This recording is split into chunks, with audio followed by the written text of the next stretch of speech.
నీవే కదా నా ఆరాధనా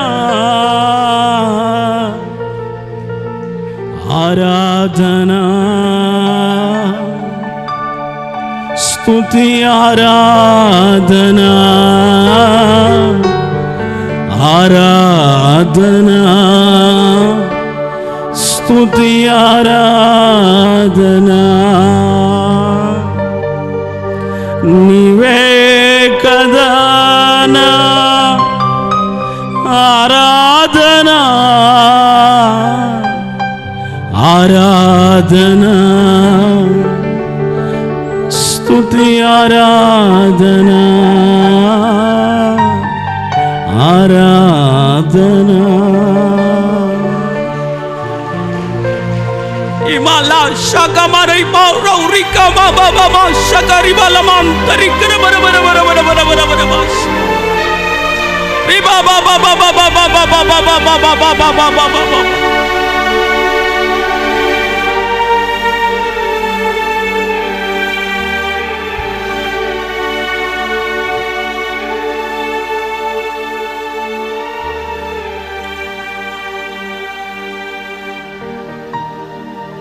ఆశ్చర్యకరుడైన తండ్రి, అత్యంత కృప కలిగిన మా ప్రియ పరలోకపు దేవా, నీ పరిశుద్ధ నామాన్ని బట్టి స్తుతిస్తున్నాం.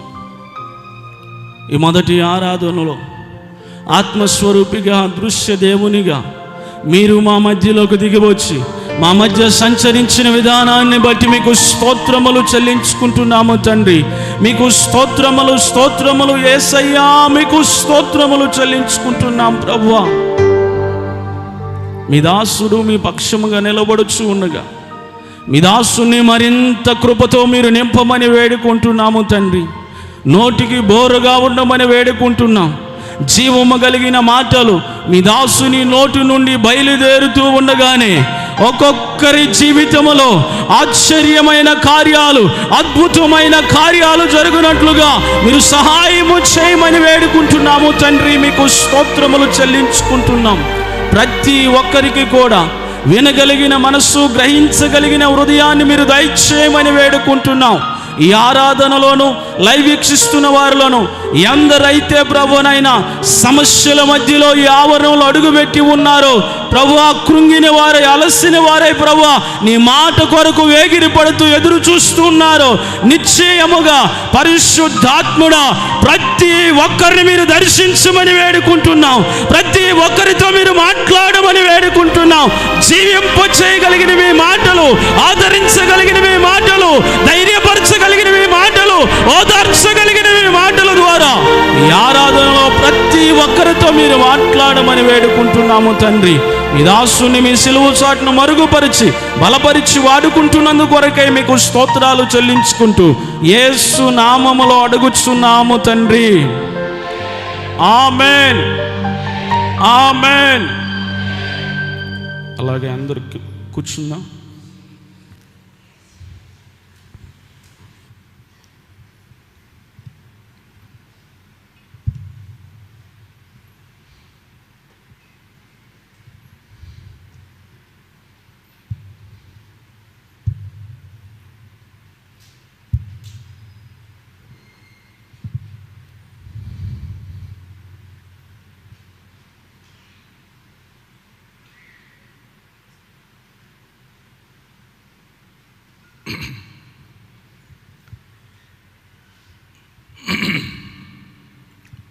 హల్లెలూయా. మన ప్రభువును రక్షకుడైన యేసుక్రీస్తు పరిశుద్ధ నామములో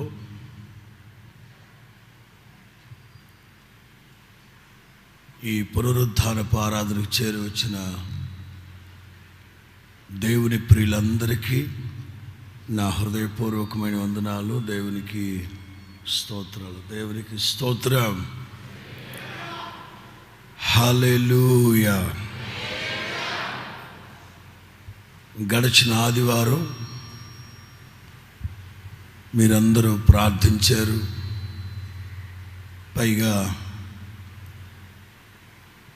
రికార్డింగ్ టైంలో కూడా బాధ్యత కలిగి మీరందరూ ప్రార్థించారు. ప్రార్థన ఆలకించిన దేవుడు మంగళవారం, బుధవారం ఆ 2 రోజుల్లో సేవకులు అక్కడికి వెళ్ళి క్రొత్త ఆల్బమ్ కోసం పాటలు పాడడం జరిగింది. ఇప్పటికే సంగీత దర్శకుడు కమలాకర్ అన్న శ్రావ్యమైన సంగీతాన్ని సమకూర్చున్నాడు. మొన్న సేవకులందరం వెళ్ళి పాటలు పాడి రావడానికి ప్రభు వాత్సల్యాన్ని చూపారు. ప్రాముఖ్యంగా నా ఎడల, ఎందుకంటే గత 4 నెలలకు పైగా నా గొంతు అస్సలు బాగాలేదు. క్రొత్త సంవత్సరం పాటలో కూడా ఆ తేడా మీరు గుర్తుపట్టారు.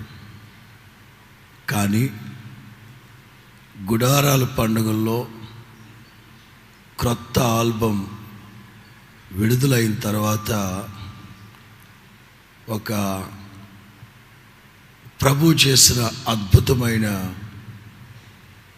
కార్యాన్ని బట్టి అందరూ స్తుతించేటట్లుగా ప్రభు గొప్ప కార్యాన్ని చేశారు. దేవునికి మహిమ కలుగును గాక. అత్యద్భుతం ఏంటంటే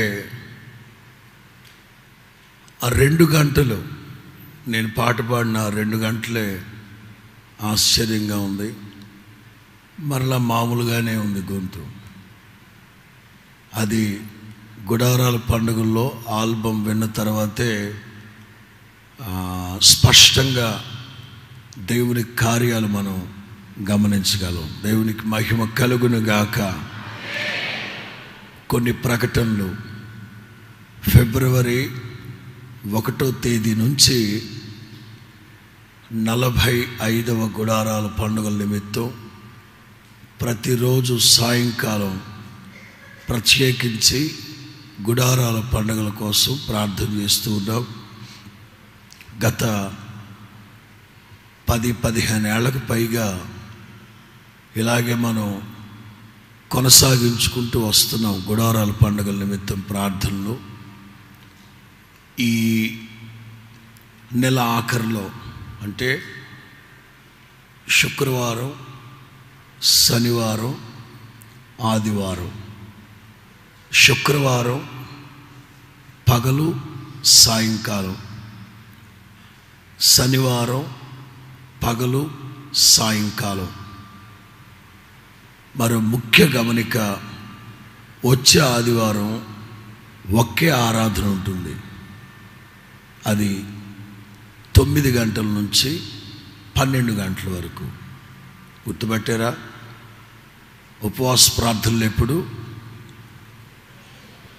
గుడారాల పండుగల కోసం ఉపవాస ప్రార్థన ఎప్పుడు అంటారు? శుక్రవారం పగలు, శనివారం పగలు, ఆదివారం ఆరాధన ఎన్ని గంటలకి? ఒకే ఆరాధన. ఇవాల్టిలాగా 7 గంటలకు ఒక ఆరాధన, 10 గంటలకు ఒక ఆరాధన ఉండదు. ఒకే ఆరాధన 9 up to 12 ఒకే ఆరాధన ఉంటుంది. మీరందరూ ఆ ఆరాధనకి సమకూర్చబడాలి. దేవునికి మహిమ కలుగును గాక.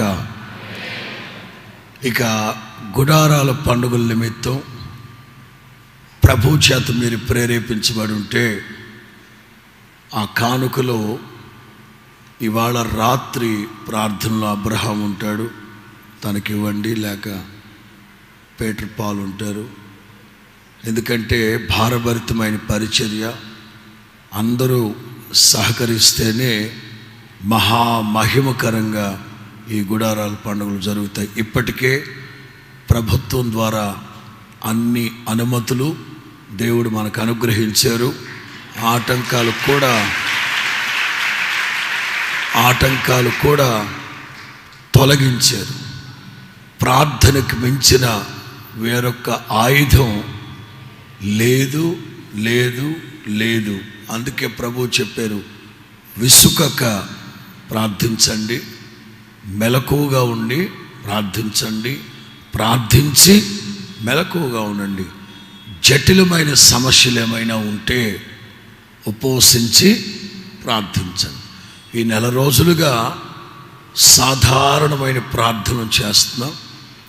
శుక్రవారం, శనివారం, ఆదివారం ఉపవాసం ఉండి ఇంకేమైనా మనకు తెలిసి తెలియక అలాంటి ఇబ్బందికరమైన పరిస్థితులు ఏమైనా ఉంటే అందరినీ ఎరిగినవాడు, ఆంతర్యములు ఎరిగినవాడు, సర్వాంతర్యామి అయిన ప్రభు ఆటంకాలు యావత్తు తొలగించునుగాక.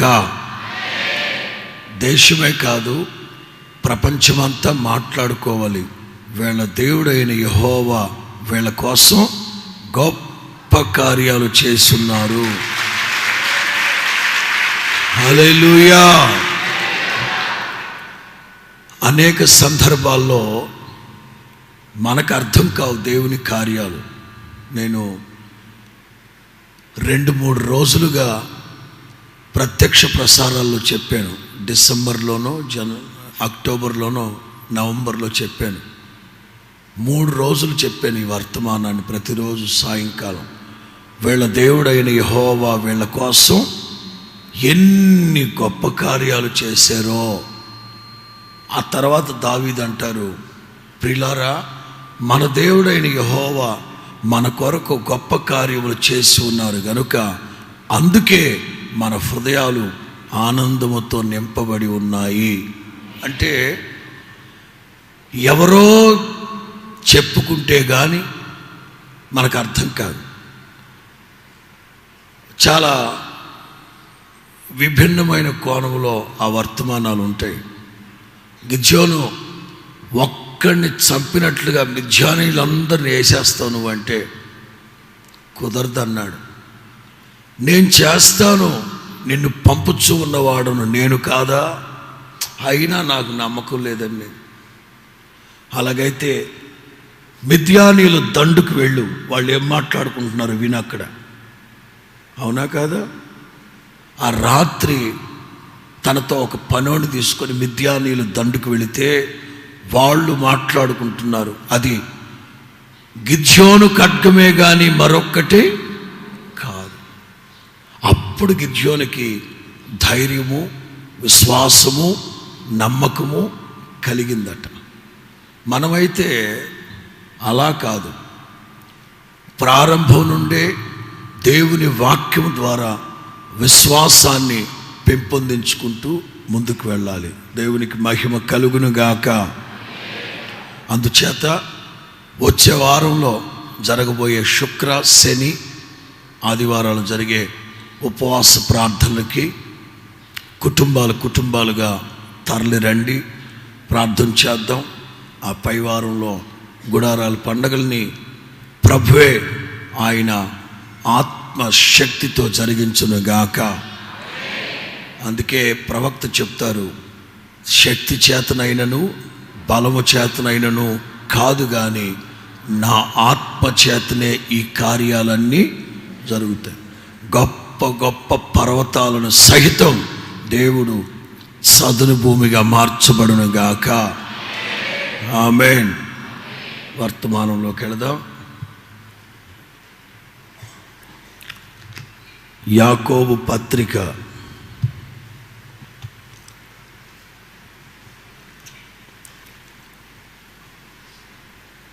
5వ అధ్యాయం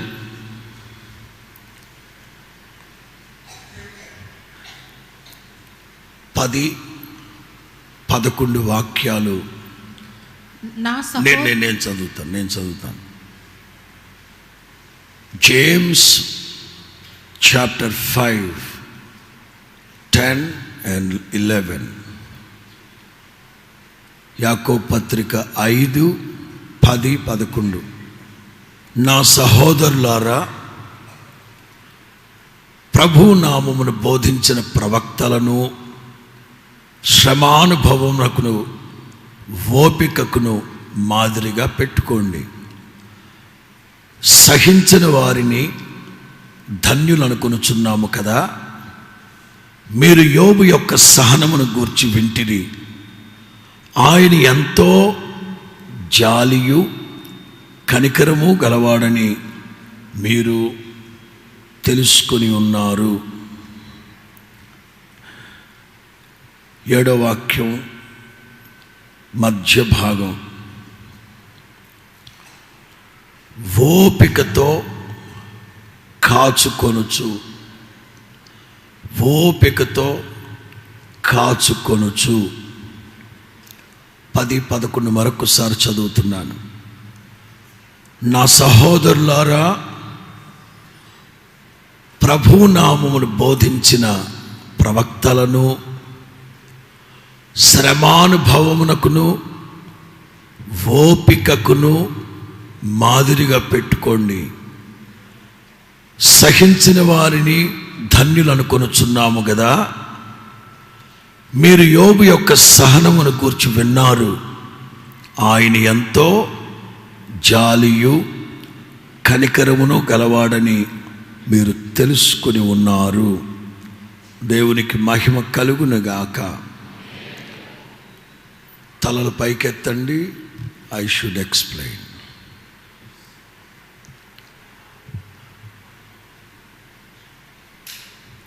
యాకోబుకి ఒక వాడుక పదం, అచ్చమైన తెలుగులో చెప్పాలంటే ఉపనిషత్తు. యేసన్న గారు ప్రసంగం చేసేటప్పుడు, నా ప్రియమైన సహోదరులారా అంటారు. మరి సభలో ఆడవాళ్ళు లేరా? ఉన్నారు. కానీ ఆయన ప్రసంగం యొక్క శైలిలో ఉపనిషత్తు అది. అలాగే జోషన్న గారు, నా ప్రియమైన చెల్లి, తమ్ముడు, అమ్మ, నాన్న అని అట్లా సంబోధిస్తాను. యాకోబు యొక్క ఉపనిషత్తు సహోదరులారా. యోహాను 3 పత్రికల్లో చిన్నపిల్లలారా. నా శైలి, నా ఉపనిషత్తు ఏమిటంటే, నా దేవుని ప్రియులారా, నా దేవునికి ప్రియమైన వ్యక్తులు మీరు అని సంబోధిస్తుంటాను. ఈ అధ్యాయంలో చాలాసార్లు మీరు చూస్తారు, నా సహోదరులారా, నా సహోదరులారా అని. కానీ సంఘాన్ని, దేవుని ప్రజల్ని ఉద్దేశించి చెప్పబడిన మాటలు గనుక స్త్రీ పురుషుడు అని కాకుండా సంఘం అంతటికి ఓపికను గూర్చి యాకోబు చెప్తున్నారు. చెప్పే మునుపు ఒక రైతు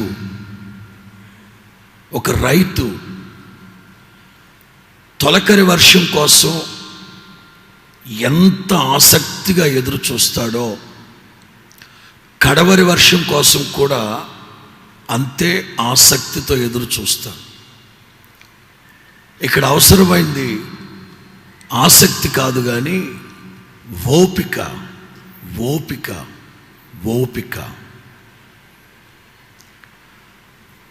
అందుకే వ్యవసాయదారుడు గనక ఎలాగైతే ఓపికగా ఎదురు చూస్తారో, ప్రభు రాకడ కోసం మీరంత ఓపికగా ఎదురు చూడాలి. బలిపీఠం కింద కొన్ని ఆత్మలు ఉన్నాయి ప్రకటన గ్రంథంలో. ఈ ఆత్మలు కేకలేస్తున్నాయి, నాథా సత్యస్వరూపి, త్వరగా వచ్చేయి బాబు, త్వరగా వచ్చేయండి మీరు. ప్రభు ఏమన్నారు? మీ సహోదరుల సంఖ్య ఇంకా పూర్తి కాలేదు, ఆ సహోదరుల సంఖ్య పూర్తయిన తర్వాత నేను వస్తాను. అంటే అందరికీ తొందర తొందర తొందర తొందర తొందర.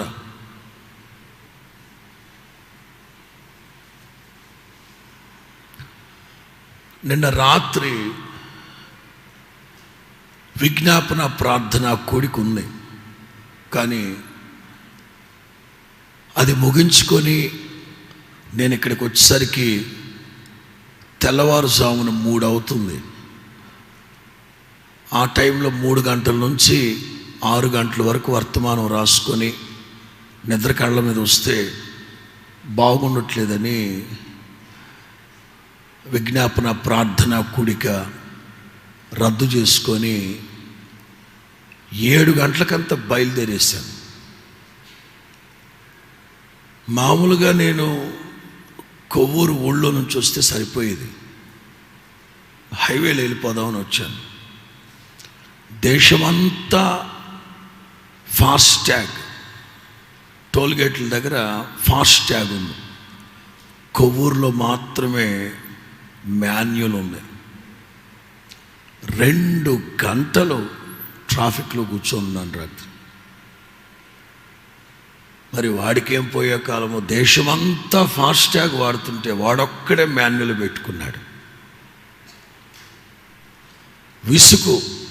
ఎక్కడోళ్ళు అక్కడ కారుల్లో వాళ్ళు, బస్సుల్లో వాళ్ళు దిగెళ్ళి ఆ టోల్గేట్ వాళ్ళ మీద దొమ్మి చేస్తే, ఎవడరా దుర్మార్గుడా నువ్వు ఎంతసేపు రాని కేకలేస్తున్నా.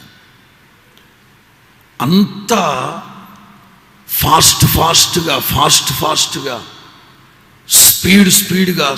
స్పీడ్గా. ఈ ఫాస్టాగుల్లో కూడా ఎక్స్ప్రెస్ ట్యాగ్ ఒకటి ఉంది. మామూలు ఫాస్టాగ్లో వెళితే 15 రూపాయలు అనుకోండి, ఈ ఎక్స్ప్రెస్ ట్యాగ్లో వెళితే 20 రూపాయలు. 5 రూపాయలు పోయినా పర్వాలేదు, స్పీడ్గా వెళ్ళిపోవాలి. ఎక్కడికక్కడ వేగవంతమైన నాగరికత. 2G అయిపోయింది, 3G అయిపోయింది, 4G అయిపోయింది, ఇప్పుడు 5G. అది కూడా అయిపోయింది. ఈ కరోనా తర్వాత 6Gయో 7Gయో వస్తుంది. ఎందుకు? సర్వనాశనం అయిపోవడానికి.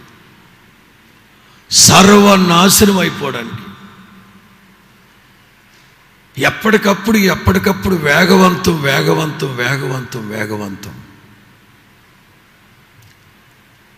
ఒక్కోసారి మనం కూడా ఓపికగా ఎదురు చూస్తూ ఉంటే ఎదటి వాళ్ళకి ఎంత లోకువో. అరే చేత కాకపోతే నాకు చెప్పరా, చేతగా దద్దమ్మ మాటలు మాట్లాడమాక, నాకు చెప్పు, నేను చేసి పెడతా. చేద్దాం కాదు, చేతగాని మాటలు అంటారు. మనమేమో ఓపికగా ఉందాం, తొందర ఎందుకులే, ఎందుకంటే ప్రభువుని నమ్ముకున్నాం కదా. ఓర్పు గొప్ప ద్రోహ కార్యాలు జరగకుండా ఆపేస్తుంది. ఈ ఓపికకి, శ్రమానుభవానికి ఎవరిని మాదిరిగా పెట్టుకోవాలి? గాంధీని కానీ, నెహ్రూని కానీ, మార్టిన్ లూథర్ని కానీ, జోసెఫ్ స్టాలిన్ని కానీ, వీళ్ళని కాదు.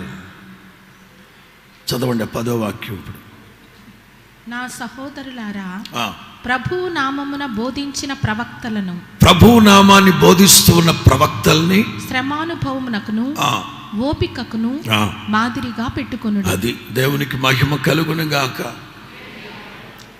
మత్తయి సువార్త 5వ అధ్యాయం 5వ వాక్యం. సాత్వికులు ధన్యులు, వారు భూలోకమును స్వతంత్రించుకొందురు. సాత్వికము లేక దీనత్వము లేక ఓపికతో ఉండే మనుష్యులు. నా దేవుని ప్రియులారా, దేవుడు కూడా మనల్ని రికమెండ్ చేస్తున్నారు. దేవుడు కూడా మనల్ని ప్రోత్సహిస్తున్నారు. కాస్త ఓపికగా ఉండండి, కాస్త ఓపికగా ఉండండి, కాస్త ఓపికగా ఉండండి. అలా ఎవరైతే ఓపికగా ఉంటారో వాళ్ళు ధన్యులు. తొందరపడి ఏదో ఒకటి చేయాలన్న తాపత్రయంలో తప్పుడు పని చేయడం కంటే కాస్త ఓపికగా, కాస్త నిదానంగా, కాస్త ఆలోచించి అడుగు వేస్తే మంచిది. 40వ కీర్తన మొదటి వాక్యం. యెహోవా కొరకు నేను సహనముతో కనిపెట్టుకొంటిని. చూడండి ఎంత చక్కని మాట. ఇప్పటికిప్పుడు చేస్తారా చేయరా, 24 గంటల్లోగా చేస్తారా చేయరా అని దేవుని మీద రుబాబు చేయకుండా, దేవుని దబాయించకుండా, యెహోవా కొరకు నేను సహనముతో కనిపెట్టుకున్నాను. వాస్తవంగా ఆ కీర్తన రాసినప్పుడు విజయశీలుడా నా ప్రాణప్రియుడా, అదేం పాటది, విజయశీలుడా నా ప్రాణప్రియుడా కృతజ్ఞతతో నిన్ను. వాస్తవంగా అక్కడ పాట రాసేటప్పుడు పెట్టింది ఏంటంటే, విజయశీలుడా నా ప్రాణప్రియుడా సహనముతో నేను కనిపెట్టుదును అని పెట్టుకున్నాం. ఇది స్తుతి కీర్తన కదా, సహనంతో కనిపెట్టడం అనే మాట బాగోదని దాన్ని తీసేసి కృతజ్ఞతతో నిన్ను స్తుతించదును అని పెట్టాం. సహనముతో నేను ఎదురు చూస్తున్నాను, సహనముతో నిన్ను వేడుకుంటున్నాను. మీ సమయం ఎప్పుడో అప్పుడే కార్యాలు జరిగించండి. మనం వేడుకుంటూ ప్రార్థన చేస్తూ ఉంటే దేవుడు పట్టినట్టు విన్నట్లు ఉండరు పొరపాటున. కొన్ని సందర్భాల్లో ప్రభు మనల్ని పరీక్షిస్తారు. వీళ్ళు ఎంత ఓపికతో ఉన్నారు, వీళ్ళకి సహనం ఉందా లేదా అని ప్రభు ఎదురు చూస్తూ ఉంటాడు. యెషయా గ్రంథం 30:18. కావున మీ యందు దయ చూపవలెనని. యెషయా గ్రంథం 30:18. మీ యందు దయ చూపవలెనని యెహోవా ఆలస్యము చేయుచున్నాడు, మిమ్మును కరుణింపవలెనని ఆయన నిలువబడి ఉన్నాడు. నిలబడున్నారు అంటే దాని అర్థం, నిలబడుకొని ఉన్నారు అంటే దాని అర్థం ఇక కార్యాలు జరిగించడానికి బయలుదేరి వస్తారు ఆయన. ఈలోగా మనకు ఓపిక ఉండదు. ఆయన వచ్చేసరికి వెళ్ళిపోతాం. కొన్ని సందర్భాల్లో కొంతమంది విశ్వాసులు ప్రార్థన చేయించుకోవడానికి వస్తారు. 10 అయింటది టైం, కాసేపు కూర్చోండి. ఏంటి బ్రదరు 10 అవుతుంది టైము, ఇంకా నిద్రపోతుంటే ఎట్లాగా పాస్టర్ గారు?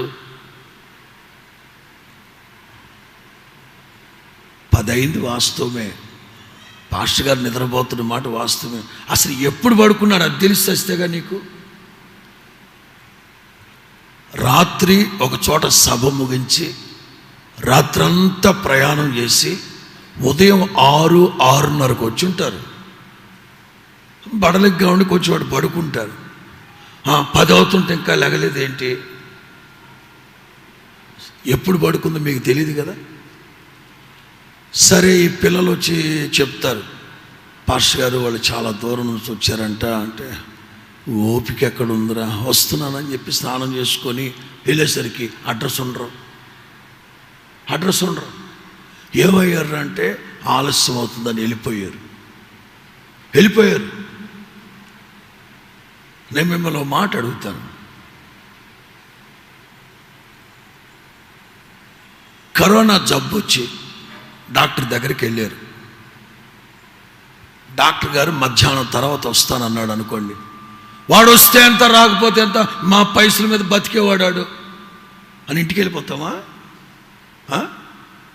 నర్సక్కని ఆ డాక్టర్ ఇంటి అడ్రస్ అడిగి మరి కాళ్ళు ఏళ్ళు పట్టుకొని మీ ఇంట్లోనే పడుకుంటానయ్యా, సిలిండర్ పెట్టవయ్యా అంటాడు.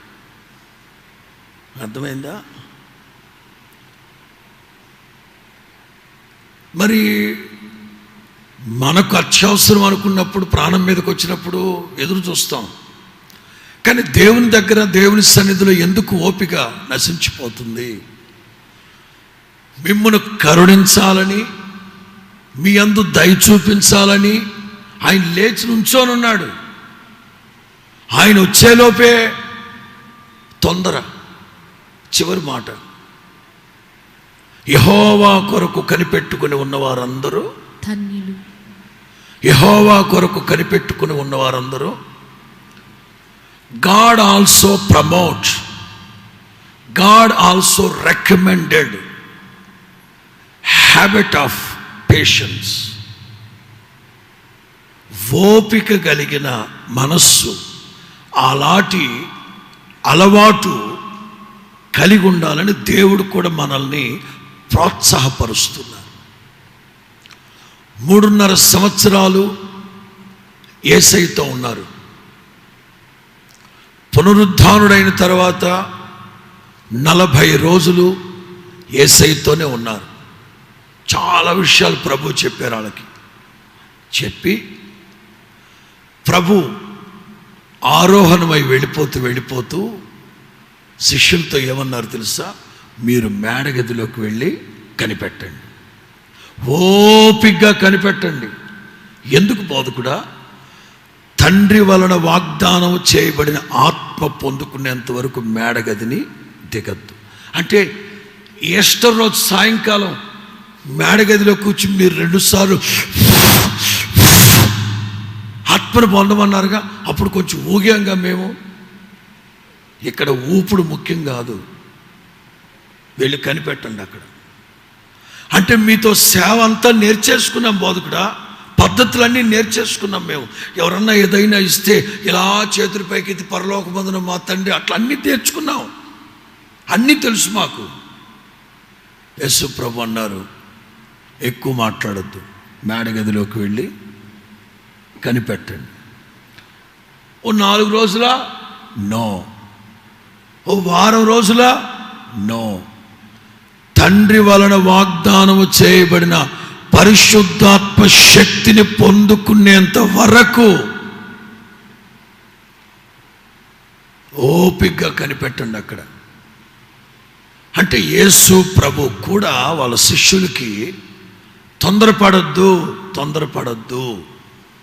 తొందరపడి ఏదో ఒకటి చేసి అబాస్పాలు అవ్వడం కంటే దేవుని ఆత్మని పొందుకొని అడుగులు ముందుకేయండి. ఓపిక. 3 విషయాలు తెలియపరుస్తాను. సమయం అనుకూలతను బట్టి 2 అయితే 2, 3వ మాట నేను లైవ్లో చెప్పున్నాను, అది మీరు వినొచ్చు. ఏ విషయంలో మనం ఓపిక కలిగి ఉండాలి? 1, సంఘములోనైనా సమాజంలోనైనా మారు మనస్సు లేని ప్రజల ఎదుట ఓపికగా ఉండాలి. అది మొదటి మాట. అది సంఘమేనైనా సమాజమేనైనా మారు మనస్సు లేని ప్రజల దగ్గర ఓపికగా ఉండాలి.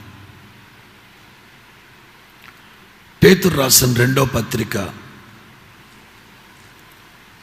3వ అధ్యాయం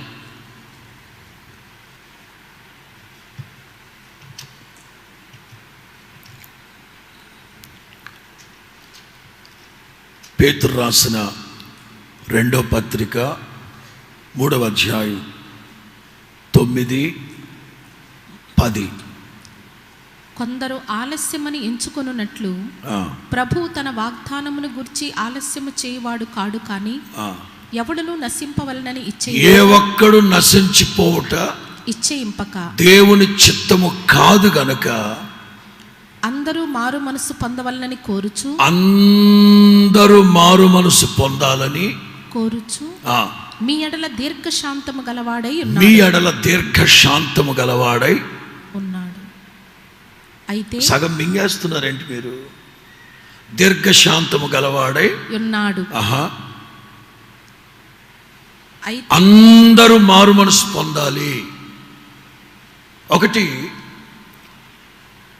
దేవుడు మానవాళి పట్ల ఎంత దీర్ఘశాంతం ఓపిక కలిగి ఉన్నారో ఒక్కొక్క రిలేషన్ గురించి నేను మీకు చెప్తాను. పెద్దయ్య గారు చెప్తూ ఉండేవారు, ఒక పెద్ద ఆఫీసర్ పనివాడిని పిలిచి, ప్యూన్, అరే ఆ బొట్లో చెత్త తగలబెట్టిరాపో. పనివాడు వెళ్ళాడు. 4-5 గంటలు గడిచినా రాడే. కారణం ఏంటంటే ఈ పనివాడు ప్యూన్ ఆ డస్ట్బిన్లో ఉన్న చెత్తపుట్లో ఉన్న కాగితాలు అన్నీ ఒక చోట పోగేసి నిప్పు పెడదాం అనుకునేసరికి ఆ చెత్తలో 10 రూపాయల కాగితం దొరికింది. వెంటనే దాన్ని జోబులో పెట్టుకొని నిప్పు ఆర్పేసి వెతకడం ప్రారంభించాడు. ఆ చెత్తబుట్టలో వెతకడం ప్రారంభించాడు. ఈలోగా పెద్ద ఆయన కేకేసేసరికి మరలా అవన్నీ పోగేసి చెత్తపుట్ట దాని మీద బోర్లించి ఆఫీస్కి వచ్చి మరలా సాయంకాలం వెళ్ళి మరలా వెతుకుతున్నాడు. వాస్తవంగా ఉదయం 10 గంటలప్పుడే ఆ చెత్తంతా అగ్నికి ఆహుతిగా మార్చబడాలి. అందులో ఒక్క 10 రూపాయలు విలువైన కాగితం దొరికేసరికి ఇంకా ఏమైనా దొరుకుతాయేమో, దేవుడు కోప్పడతారు. అలాగని నిత్యము కోప్పడతారా? అట్లన రాదు. కోపించుచూనే. ఎందుకు కోప్పడతారు? కోప్పడిన దేవుడు తుడిపేయచ్చు కదా, భూమి మీద నుంచి మనల్ని నాశనం చేసేయచ్చు కదా. యజమాని చెప్పాడు తోటమాలితో, 3 సంవత్సరాల నుంచి నేను ఏదైనా పండ్లు దొరుకుతాయేమోనని వెతుకుతానే ఉన్నాను. తోటమాలి అవాక్కయ్యాడు. తోటమాలి అవాక్కైపోయాడు. మై గాడ్, నేను అసలు దీన్ని పట్టించుకోలేదు. మన యజమానేమో 3 సంవత్సరాల నుంచి పండ్లు వెతుకుతున్నాడా? అచ్చి బాబోయ్. యజమాని ఏమన్నారు? నరికేసేయి, తగలబెట్టేయి. తోటమాలి అన్నారు, 1 ఏడాది గడివివ్వండి సార్, నేనేదో ఒకటి చేస్తాను. దేవుడు ఒక నిర్ణయం తీసుకున్న తర్వాత కరాఖండిగా దాన్ని అమలు చేయొచ్చు. కానీ ఆ రోజున తోటమాలి 1 ఏడాది గడువు అడిగితే ఇచ్చాడా లేదా? అందుకే చెప్తున్నాను, ఇదిగో ఈ బలిపీఠం కింద బోలెడన్ని ఆత్మలు ఉన్నాయి. ఆ ఆత్మలు కేకేస్తున్నాయి, నాదా సత్యస్వరూపి వచ్చేయి బాబు, అర్జెంటుగా యేసు బాబు వచ్చేయి. ప్రభు అంటారు, మీ సహోదరుల సంఖ్య ఇంకా పూర్తి కాలేదు. అది పూర్తయ్యేంత వరకు మీరు అలా ఓపికగా ఉండాల్సిందే. దేవుని చిత్తం ఏమిటి? ఏ ఒక్కరు నశించిపోవటం దేవుని చిత్తము కాదు. అందరూ అంతటా మారు మనసు పొంది పాప క్షమాపణ నిమిత్తం బాప్తిసం పొందాలనేదే దేవుని చిత్తం. ఇదిగో ఇవాళ ఈ ఆరాధనలో కానీ దూరాన సమీపాన ఎందరైతే నా దేవుని సన్నిధిలో ఉన్నారో, ఒకవేళ ఇంకా నీవు మారు మనసు పొందకుండా, పశ్చాత్తాపడకుండా, పాపాలు ఒప్పుకోకుండా, ప్రభు రక్తం చేత నీ పాపాలు కడగబడకుండా ఇంకా లోకము పాపములో ఉన్నావేమో, నీకు ఈ మాటలు తెలియపరచడానికే సన్నిధికి ప్రభు తీసుకొచ్చున్నాడు. దేవునికి స్తోత్ర మహిమ కలుగునుగాక.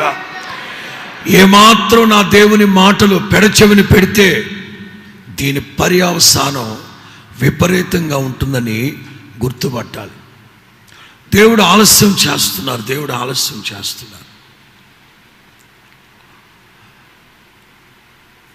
యేసు ప్రభు శిష్యులు రాసుకునే వాళ్ళు ఉంటే జస్ట్ నోట్ చేయండి, నేపథ్యాన్ని నేను వివరిస్తాను. లోకాసువార్త 9:51 నుంచి 55 వరకు. లోకాసువార్త 9:51 నుంచి 55. తలలు పైకెత్తాను. సాత్వికుడైన యేసయ్యతో ఉన్నారు వీళ్ళు. సాత్వికుడైన యేసయ్యతో ఉన్నారు, సుకుమారుడైన యేసయ్యతో ఉన్నారు. కానీ కరుణా సంపన్నుడైన యేసు ప్రభుతోనే ఉన్నారు వీళ్ళు.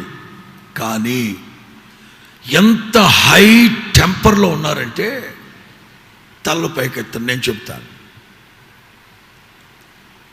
అక్కడ ఎవరో సభలు పెట్టారు, యేసు క్రీస్తు సువార్త సభలను పెట్టారు.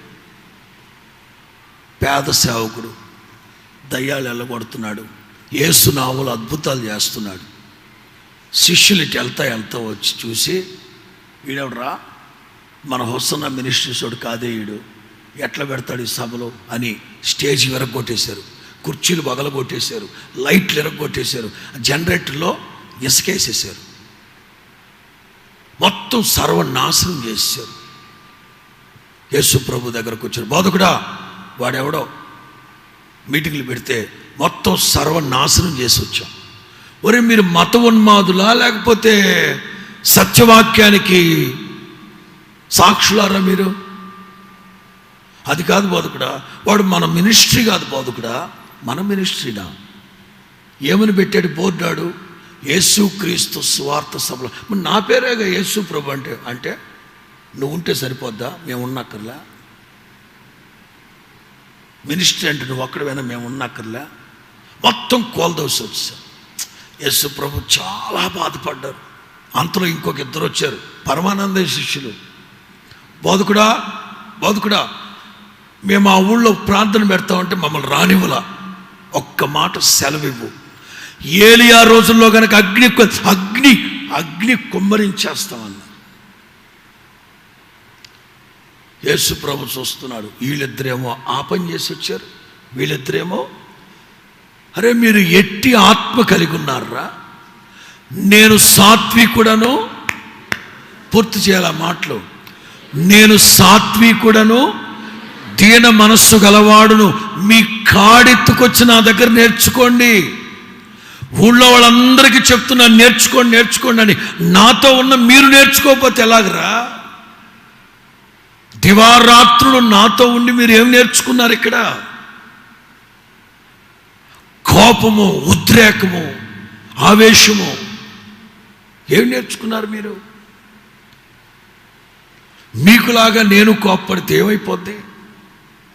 అందుకే వాక్యం అంటుంది, మీరు అనుకుంటున్నట్లుగా దేవుడు చేతగాని వాడు కాదు, మీరు అనుకున్నట్లుగా దేవుడు అసమర్థుడు కాదు. ఎప్పుడో వచ్చేసేవారు ఆయన.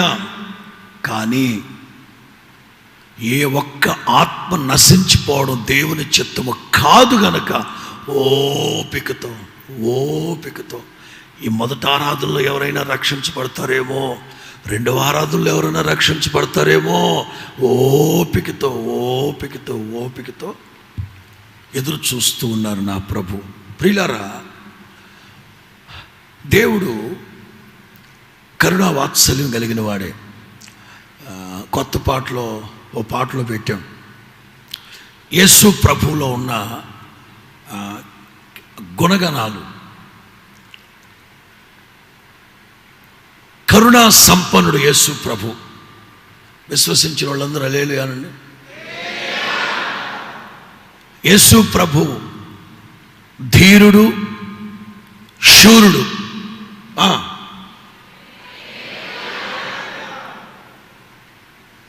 అట్ దట్ సేమ్ టైం యేసు ప్రభు సుకుమారుడు. 10,000 మందిలో కూడా గుర్తించగలిగిన అతి సుందరుడు, అతి శ్రేష్ఠుడు. హల్లెలూయా. క్రొత్త సంవత్సరం పాటలో పెట్టాం, ఒకే వరుసలో కాంట్రాస్ట్. యేసు ప్రభులో ఉన్న కాంట్రాస్ట్ క్యారెక్టర్ పెడతావు కొంచెం అట్లాగా.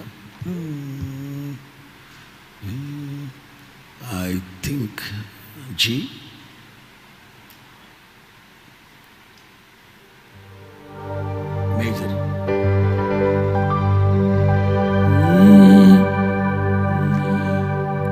కరుణా సంపన్నుడా, ధీరుడా, సుకుమారుడా, నీ ప్రభావ మహిమలను నిరంతరం నేను ప్రకటించెదా.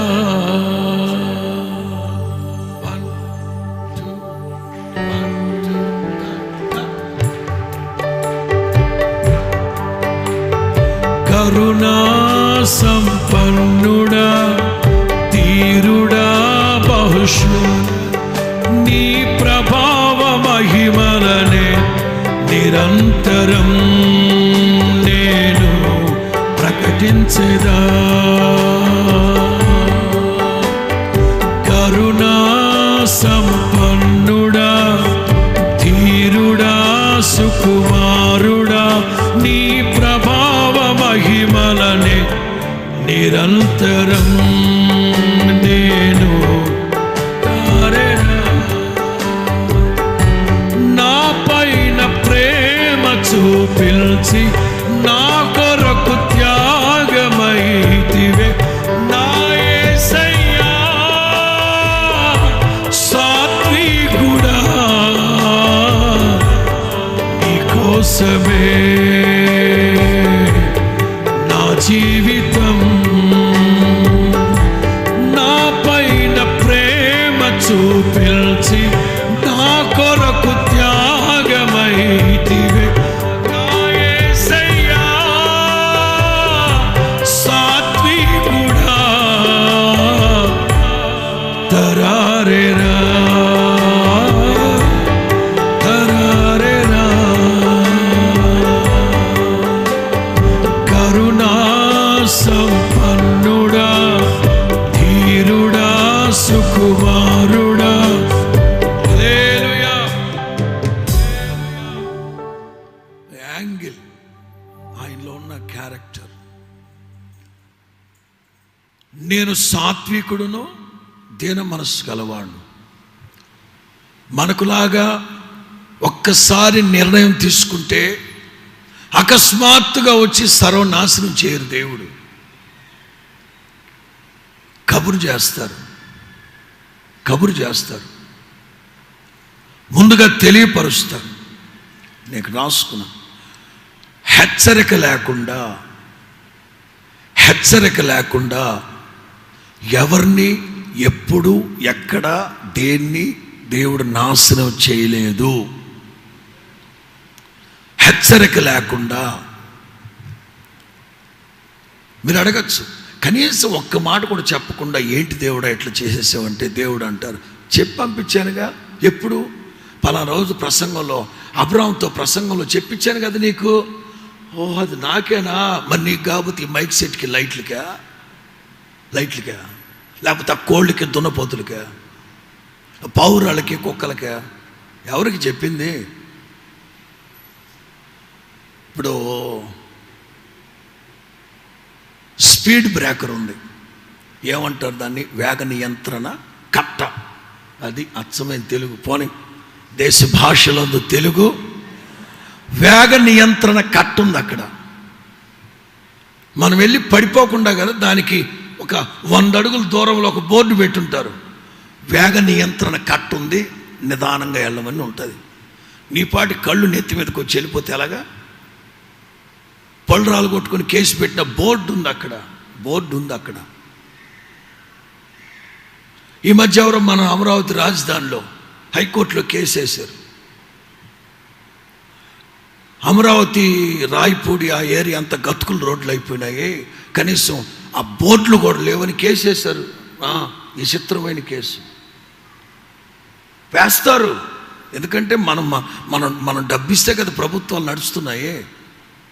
మరి మనకు సౌకర్యాలు కలుగు చేయాలి కదా. దేవుడు కూడా హెచ్చరిక లేకుండా మనల్నే కానీ, దేశాన్నే కానీ, పట్టణాన్ని కానీ నాశనం చేయడు. ఒకసారి అబ్రహాంతో దేవుడు మాట్లాడుతూ వెళ్ళిపోయారు. దేవుడు మరలా వెనక్కి వచ్చి, అబ్రహమా, సొదొమ గొమొరాల్ని అగ్ని గంధకాలతో నాశనం చేద్దాం అనుకుంటున్నాను, ఏమంటావు? అది నాకు చెప్పడం ఏంటండి మీరు అంటే మన ఇద్దరం ఫ్రెండ్స్ కదా, రేపటి రోజున గమ్మునే అది అయిపోయాక నువ్వేమంటావు, ఏంటి దేవుడా కనీసం నాకు మాట కూడా చెప్పలేదు అంటావు కదా. ఏవి నిజమైన స్నేహితుడండి మన దేవుడు. చేతులు ఖాళీగానే ఉన్నాయిగా, నోళ్ళు ఖాళీగానే ఉన్నాయిగా. హల్లెలూయా. దేవుడు అబ్రహాము స్నేహితులు. ఈ స్నేహబంధంలో సొదొమ గొమొర్రా సంగతి చెప్పకపోతే అబ్రహాం ఫీల్ అయిపోతాడేమోనని, నిజమే ఫీల్ అవుతాం కూడాను. సొదొమ గొమొర్రా నాశనం చేయాలనుకున్నప్పుడు దేవదూతలు పంపించలేదా దేవుడు? ఈ సొదొమ గొమొర్రా జంట నగరాలు అగ్నిగంధకాలతో కాల్చబడిపోతాయి జాగ్రత్త అని అనౌన్స్మెంట్ చేయించలేదా? నినివే పట్టణం యొక్క పాపం పెళ్ళుపుకి పోతున్నప్పుడు యోనాతో 3 రోజులు సభలు పెట్టించలేదా దేవుడు? వాస్తవంగా దేవుడు కూడా నినివే పట్టణపు ప్రజల్ని మిస్అండర్స్టాండింగ్ చేసుకున్నాడు. కఠిన హృదయులు, దుర్మార్గులు వీళ్ళు. అయినా 3 రోజులు సభలు పెట్టిన వెన్రీళ్ళు నాశనం చేసేద్దాం అనుకున్నారు. కానీ యోనా ప్రసంగం చేయలేదు, శాపనార్థాలు పెట్టాడు. అది 3 రోజులు కాదు, 1 రోజే. దెబ్బకి రాజు సైతం రాజవస్త్రాలు తీసేసి గోనె పట్ట కట్టుకొని బూడిదలో కూర్చున్నాడు. పశువులకి నీళ్లు పెట్టలేదు, సంటి పిల్లలకి పాలు పట్టించలేదు.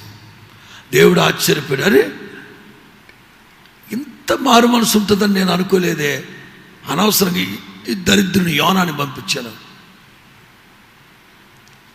ఆ యోనా అనేవాడికి స్థానిక సంఘం అంటున్నాను, ఇశ్రాయేలీల మధ్యలో సాక్ష్యం లేదు. నేను చాలాసార్లు చెప్తూ ఉంటాను మా సేవకుల కూడికలో కూడా. ఓబద్యా ఎన్ని అధ్యాయాలు రాశాడు రా ఓబద్యా? ఒక్క అధ్యాయం. హగ్గై, జఫన్యా వీళ్ళందరూ 1-2 అధ్యాయాలు రాసిన వాళ్ళు. దేవుడు తన ప్రజల మధ్యలో ఇట్లాంటి చిన్న చిన్న ప్రవక్తలైనా వాడుకున్నాడు, కానీ ఈ యోనా అనే వాడిని వాడుకోవడానికి ఇష్టపడలేదు దేవుడు. ఎందుకంటే సాక్ష్యం లేనోడు, జీవితాన్ని సర్వనాశనం చేసుకున్న అవిధేయుడు, వాడిని వాడుకోవడానికి దేవుడు ఇష్టపడలా. కొన్ని సందర్భాల్లో దేవుడు ఇష్టపడరు వాడుకోవడానికి, మనం ఇష్టపడతాం వాడుకోవడానికి. ఆ కామన్ సెన్స్ ఉండాలి మనకైనా. దేవునికి మహిమ కలుగునుగాక. సరే, ఇంతకాలం వాడుకోలేదు కదా, ఇశ్రాయేలీల మధ్యలో వీడికి సాక్ష్యం లేదు కనుక అదిగో నినివే పట్టణానికన్నా పంపిస్తే అక్కడ ఏదో చేసుకుంటాడు కదా, సేవని పంపిస్తే అది శాపనార్థాలు. అక్కడ శాపనార్థాలు, పైగా దేవుని మీద రుబాబు. నాకు తెలుసండి మీరు మాట మార్చు దేవుడు అని, అందుకే నేను మొదటి ప్రాంతానికి వెళ్ళనుంది అని దేవుడి మీద రుబాబు. దేవుడు అనేది ఏంటంటే, నువ్వు ముఖ్యం కాదు, నాకు నువ్వు ముఖ్యం కాదు, 1,20,000 మంది నా స్వరూపం చొప్పున సృజించబడిన ఈ ప్రజలు ముఖ్యం నాకు. దేవునికి మహిమ కలుగునుగాక. యెరూషలేమా యెరూషలేమా, ఎన్నోసార్లు ప్రవక్తలు పంపించాను నీ దగ్గరికి, మాట వినలేదు. దేవుడు ఎంత ఓపిక. నినివే పట్టణమైనా, సొదొమ గొమొర్రా అయినా, యెరూషలేమేనైనా, ఆ పట్టణాల్లో ఏ ఒక్కరూ నశించిపోవటం దేవుని చిత్తం కాదు గనుకనే సాత్వికుడు ఓపికతో నా తండ్రి పదే యెరూషలేముకి ప్రవక్తలు పంపిస్తే చంపేసింది యెరూషలేము. దేవుని వాక్యం పదే మీ చెవుల్లో గింగురమంటున్నా, రింగ్ అవుతున్నా, ఇంకా మీరు దేవుని వాక్యానికి విధేయత చూపకపోతే ఎవరు దానికి బాధ్యులు? తిమోతికి రాసిన మొదటి పత్రిక 1వ అధ్యాయం, 1 Timothy chapter 1 15 downwards 17. తిమోతి మొదటి పత్రిక 1వ అధ్యాయం 15, 16, 17. పాపులను రక్షించుటకు క్రీస్తు యేసు లోకమునకు వచ్చినను వాక్యము నమ్మదగినదియు పూర్ణ అంగీకారమునకు యోగ్యమైనదే ఉన్నది. అట్టి వారిలో నేను ప్రధానుడను. అట్టి వారిలో నేను ప్రధానుడను అయినను నిత్య జీవము నిమిత్తము తనను విశ్వసించబో వారికి నేను మాదిరిగా ఉండులాగున యేసు క్రీస్తు తన పూర్ణమైన దీర్ఘశాంతమును. ఏ శాంతం? పూర్ణమైన దీర్ఘశాంతం. దేవుడు నన్ను రక్షించడానికి తలపైకెత్తను. పాపులలో నేను ప్రధానమైన పాపిని.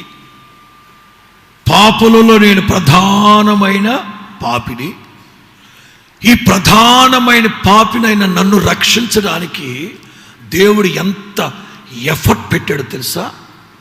పూర్ణమైన దీర్ఘశాంతమును ఆ ప్రధాన పాపి అయిన నాయందు కనపరచు నిమిత్తం నేను కనికరించబడ్డాను. ప్రియులారా, పౌలుకి యేసు ప్రభు తెలీదా? నామకార్థ క్రైస్తవులకి యేసు ప్రభు తెలీదా? తెలుసు. ఇంకా చెప్పాలి, ఈ పౌలుకి ఎప్పుడో తెలుసు దేవుని వాక్యం. ఎప్పుడు?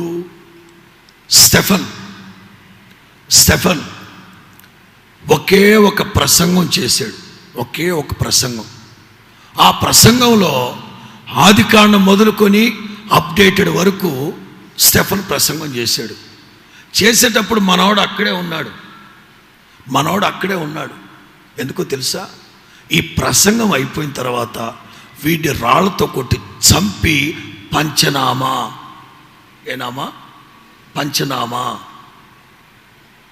స్టెఫన్ బట్టలు, స్టెఫన్ చొక్కా, స్టెఫన్ చెప్పులు, స్టెఫన్ రక్తం, స్టెఫన్ గాయాలు, దీన్ని పంచనామా అంతేనా? స్టెఫన్ని రాళ్లతో కొట్టి చంపేటప్పుడు దగ్గరుండి మనోడు పెద్ద ఎంఆర్ఓనా ఆర్డీఓనా పంచనామా చేసేది. దగ్గరుండి పంచనామా చేసి దాన్ని ధృవీకరించి డెత్ సర్టిఫికేట్ ఇచ్చి వెళ్ళాడు అక్కడి నుంచి. మరి ఆ రోజున దేవుని వాక్యం వినలేదా? ఆదివారం ఆరాధనకు వచ్చి వింటేనేనా దేవుని వాక్యం? రోడ్ల మీద వెళ్ళేటప్పుడు దేవుని వాక్యం వినబడుతుంది. ఆ వాక్యం రక్షించదా మనిషిని? ఎవరో పక్కింట్లో టీవీ పెట్టుంటారు, మధ్యరాత్రి మీకు వినబడతా ఉంటుంది. అది దేవుని వాక్యం కాదా? శక్తి కలిగిన వాక్యం కాదా?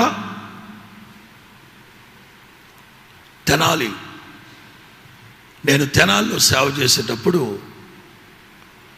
రైల్వే స్టేషన్ దగ్గర మహేంద్ర కాలనీ అని ఉంది. మహేంద్ర కాలనీ. ఆ మహేంద్ర కొబ్బరి తోట దగ్గర ఆ మహేంద్ర కాలనీలో ప్రార్థన పెట్టాడు. ప్రార్థన పెట్టి మత్తయి సువార్త 9లో ఉంటుంది ఒక ప్రసంగం. యేసు వారి విశ్వాసమును చూచి, యేసు వెనక్కి తిరిగి ఆమెను చూసి, యేసు గొల్లు చేయుచున్న వారిని చూసి, యేసు కాపరి లేని గొర్రెలను చూసి, యేసు సుంకపు మెట్టు దగ్గర మత్తయి అను ఒక యవనస్తును చూసి, నీవు లేచి నన్ను వెంబడించమన్నాడు. సుంకపు మెట్టు మీద చాలామంది కూర్చొని ఉన్నారు. అమంగ్ దెమ్, వాళ్ళందరిలో మత్తయి అను ఒక యవనస్తును చూసి, నీవు నన్ను వెంబడించమన్నాడు. ఈ వాక్యం చెప్తూ కొంచెం గట్టిగానే వేసాను. క్రైస్తవ కుటుంబంలో పుట్టి, క్రైస్తవ పేరు పెట్టుకొని, చిన్నప్పుడు సండే స్కూల్కి వెళ్ళి భక్తిగా బ్రతికి, ఇవాళ నరహంతకులతో, తిరుగుబోతులతో, తాగుబోతులతో మధ్యరాత్రి హత్య రాజకీయాలు చేస్తూ శపించబడిన అనుభవాల్లో ఉన్నావు. లేవాలి వాళ్ళ మధ్యలో నుంచి అని వాక్యం చెప్పారు. ఇది మహేంద్ర కాలనీ. జంపని వెళ్ళే దగ్గర పెదరావూరు అని ఉంది. పెదరావూరు వంతెన మీద 80 కుర్రాళ్ళు కూర్చొని ఉన్నారు. పెద్దరావూరు వంతెన మీద 80 కుర్రోళ్ళు కత్తులు, గొడ్డళ్ళు, చైన్లు పట్టుకొని, నేను మహేంద్ర కాలనీలో చెప్తున్న వాక్యం, పెద్ద కొబ్బరి చెట్టు మీద గొట్టాలు కట్టాం. గొట్టాలు, ఆ గొట్టాల్లోంచి వెళ్ళి వినబడుతుంది అక్కడ. రాత్రి 11 టైం. వాళ్ళు ఎందుకున్నారు? ఒక వ్యక్తిని చంపడానికి. ఆల్రెడీ అతను తెనాల్లో బయలుదేరాడని వీళ్ళకి న్యూస్ వచ్చింది. రెడీగా ఉన్నారు. ఎప్పుడైతే ఈ మాటలు వెళుతున్నాయో గుండెల్లో గుచ్చుకుంటాయి. నువ్వు క్రైస్తవ కుటుంబంలో పుట్టి క్రిస్టియన్ పేరు పెట్టుకొని ఎవరితో కూర్చొని ఉన్నావు? సొంకపు మెట్టు దగ్గర కూర్చున్నావో, లేకపోతే సప్టా మీద కూర్చున్నావో, వంతిని మీద కూర్చున్నావో, డాబా మీద కూర్చున్నావో, జనరల్ పదాలు ఉంటాయి కదా. దెబ్బకి వాడి గుండెల్లో పిండేసింది వాక్యం. వెంటనే వాళ్ళతో చెప్పాడు, అరే నేను వెళ్తున్నాను రా, నేను వెళ్ళిపోతున్నాను రా. అదేంట్రా? వాడు వచ్చేస్తున్నాడు, వేసేస్తానండి.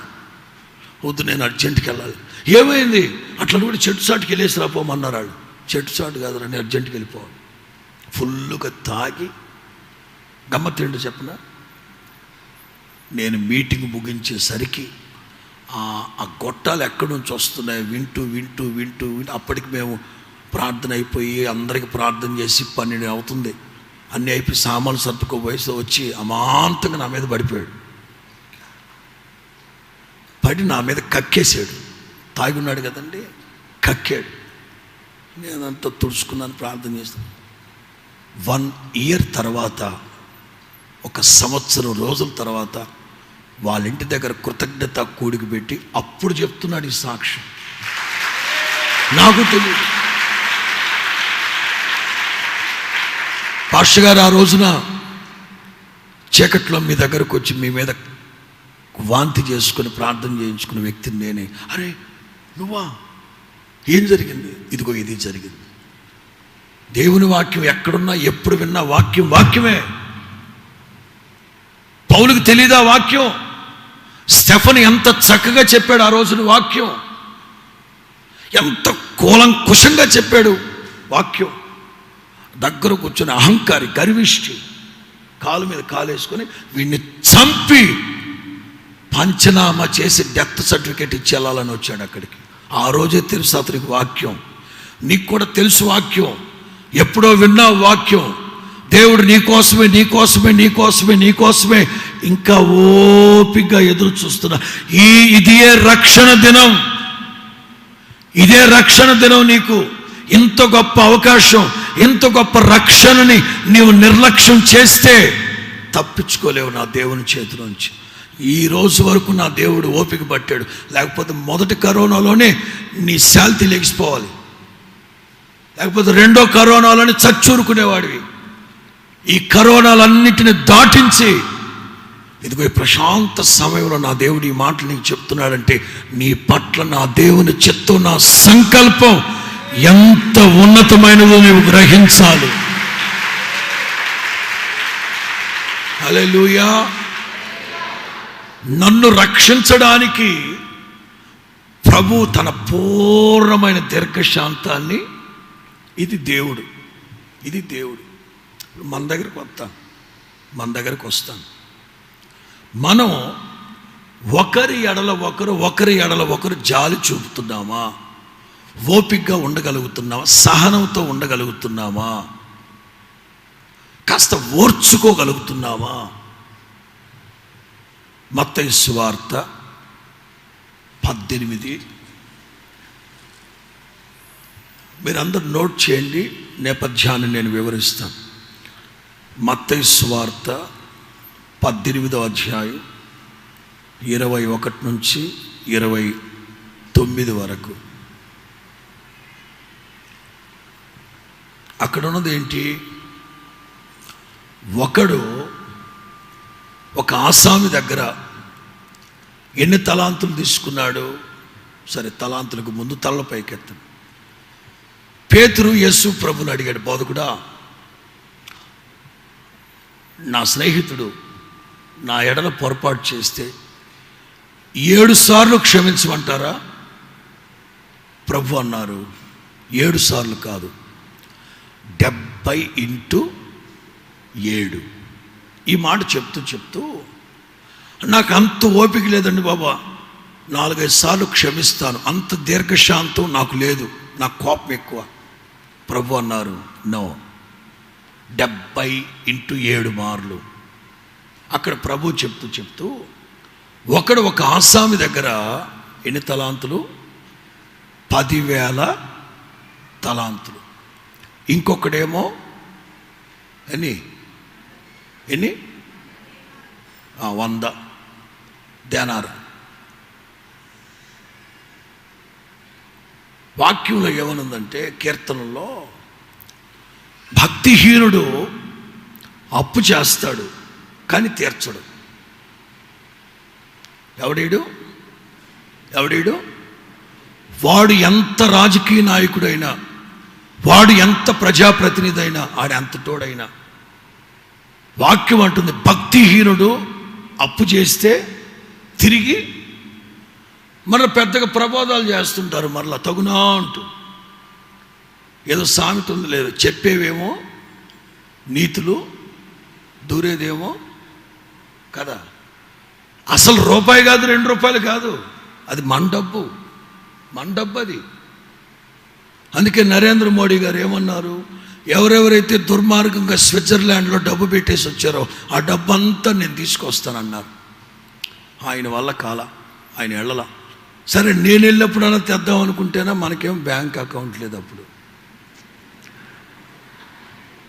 అంటే మోడీ గారికి హెల్ప్ చేద్దాం అనేది మంచి ఆలోచన, మోడీ గారిది మంచి ఆలోచన.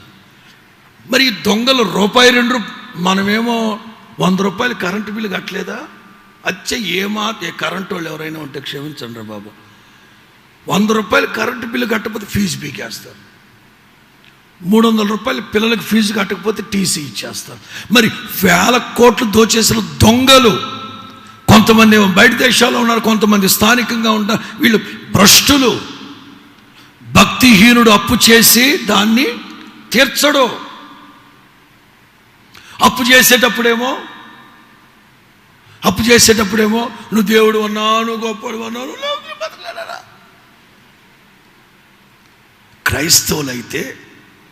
క్రైస్తవులైతే అప్పివ్వాలి, వడ్డీ తీసుకోకూడదు. బ్యాంకులు అయితే అప్పిచ్చి వడ్డీ తీసుకుంటారు. నేను అనేది ఏంటంటే, మీ ప్రాణం మీదకి వచ్చినప్పుడేమో వాడు దేవుళ్ళలాగా కనబడతాడు. వాడు డబ్బులు అడిగాడు అనుకోండి, అట్రాసిటీ కేసు పెడతానంటారు వాడి మీద. ఇది ఎక్కడ న్యాయం? మనకు అవసరమైనప్పుడేమో వాడి కాళ్ళు ఏళ్ళు పట్టుకుని దేవుడు అంటాం. వాడు వచ్చి డబ్బులు అడిగాడు అనుకోండి, వాడి మీద ఏదో ఒకటి. సరే, ఈ చరిత్ర మీకు తెలుసు. ప్రభు అంటారు, నేను మిమ్మల్ని కనికరించినట్లు నేను మీ ఎడల ఎంత దీర్ఘశాంతం కలిగి ఉన్నానో మీరు కూడా ఒకరి ఎడల ఒకరు, చెప్పండి, ఒకరి ఎడల ఒకరు దీర్ఘశాంతము కలిగిన వారై. సమాజంలో రకరకాల మనస్తత్వాలు కలిగిన మనుషులు ఉన్నారు.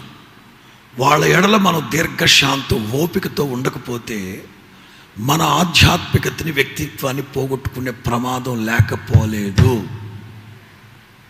ఫ్యామిలీ, మొదటి భార్య, స్త్రీలను గౌరవించడం మొదటి ఆడవాళ్ళ దగ్గరకు వస్తాం. మీరు ఎంత ఓపికతో ఉన్నారు? పేతురు మొదటి పత్రిక 3వ అధ్యాయం,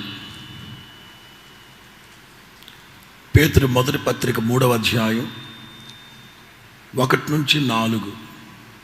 అటువలే స్త్రీలారా మీరు మీ స్వపురుషులకు లోబడి ఉండుడి. అటువలే స్త్రీలారా మీ స్వపురుషులకి లోబడి ఉండుడి. అందువలన వారిలో ఎవరైనా రక్షణ లేని వాళ్ళు ఎవరైనా ఉంటే వారు భయముతో కూడిన మీ పవిత్ర ప్రవర్తన చూసి వాక్యము లేకుండానే నాట్ ప్రీచింగ్ ప్రసంగాలు విని కాదు, భయముతో కూడిన మీ ప్రవర్తనను చూసి చాలు. స్వతహాగా భార్యలకి భక్తి రంజని ఎక్కువ, భర్తలకి దేశదిమ్మరితనం ఎక్కువ. అందుకే స్త్రీల సమాజం రెండంతలుగా ఉంటే పురుషులు ఒకంత ఉంటారు. వాళ్ళని రక్షణలోకి తీసుకురావాలంటే ఎలాగా? ప్రసంగాలు కాదు, ప్రవర్తన. సహోదరి తరచుగా పాస్టర్ గారితో చెప్తుంది, మీరు వచ్చి మా ఆయనతో మాట్లాడండి, నేనైతే లోతుగా చెప్పలేకపోతున్నాను, మీరైతే బాగుంటుందని. సరే, పాస్టర్ గారు పని కట్టుకొని వెళ్ళారట. భర్త ఉన్నారు, మంచోడే. పాస్టర్ గారు ప్రారంభించి ప్రభువుని గురించి, ఆయన సాత్వికాన్ని గురించి మాట్లాడుతుంటే వెంటనే ఆ ఇంటి యజమాని అన్నారట, ఏమంటే ఒక్క నిమిషం ఆగండి అని భార్యని పిలిచి, సార్, ఇప్పుడు మీరు చెప్తున్న యేసు ప్రభు రోజు నా భార్య చెప్పి నా భార్య అనుసరిస్తూ ఉన్న యేసు ప్రభు ఒకటేనా? అర్థమవుతుందా? మీరు చెప్తున్న యేసు ప్రభు, నా భార్య ఏ యేసు ప్రభునైతే అనుసరిస్తుందో ఆ యేసు ప్రభు, ఇద్దరు ఒకటేనా? ఒకటే. అవునా? తేడా ఉంది సార్. ఎప్పుడైతే ఈ భర్త ఆ మాట అడిగారో వెంటనే పాస్టర్ గారు అతనికి చెప్పడం ఆపేసి ఆ భార్యను తీసుకుని పక్కకి వెళ్ళి ఆవిడికి కొంచెం బ్రెయిన్ వాష్ చేశాడంట. తర్వాత మామూలే. ఒకరోజు భార్య ప్రార్థనకు బయలుదేరితే భర్త సాంబార్ డేక్ష తెచ్చి పైన పోసాడట. ఆవిడ ఏం మాట్లాడకుండా వెళ్ళిపోయి మరలా బట్టలు మార్చుకొని స్నానం చేసుకుని ప్రార్థన.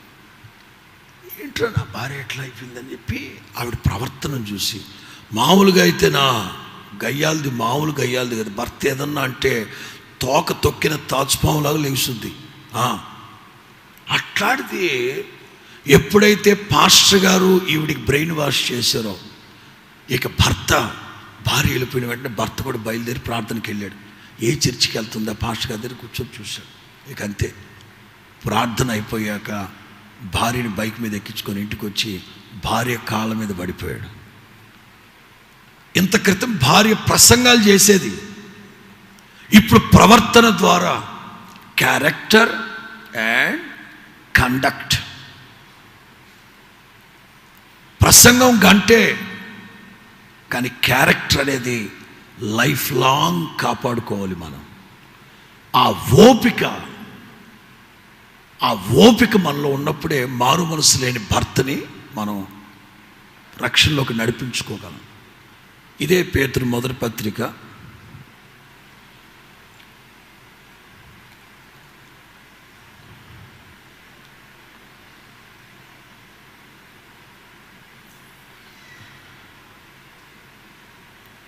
5వ అధ్యాయం. ఎఫెసీ పత్రిక 5వ అధ్యాయం 25 నుంచి 27 వరకు. పురుషులారా, మీరును మీ భార్యలను ప్రేమించుడి.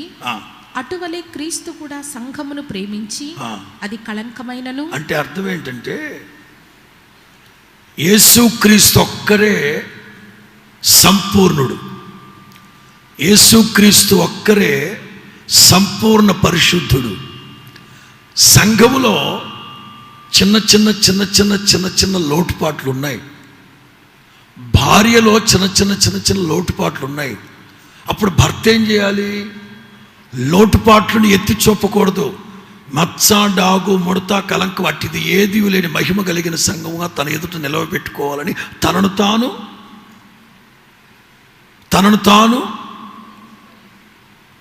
తాను తలల పైకెత్తండి. భర్త కూడా ఓపికతో ఉండాలి. భార్యలో చిన్న బలహీనతలు ఉంటాయి. అందుకే వాక్యం అంటుంది, మచ్చ, డాగు, ముడత, కలంకం ఏమీ లేకుండా తన ఎదుట నిలవబెట్టుకోవాలని క్రీస్తు తనను తాను తగ్గించుకున్నారట, అప్పగించుకున్నారట. తన సొంత శరీరాన్ని ప్రేమించినట్లు సంఘాన్ని ప్రేమించారట. ప్రియులారా, ఆదివారం సన్నిధికి ఎందుకు రావాలి? సంఘంలో ఉన్న ఏ ఒక్కరు సంపూర్ణులు కాదు. సంఘంలో ఉన్న ఏ ఒక్కరు సంపూర్ణులు కాదు. ఈ సంఘం పరిపూర్ణం అవ్వాలంటే వాక్యపు ఉదక స్నానం. ఉదాహరణ చెప్తాను. ఒక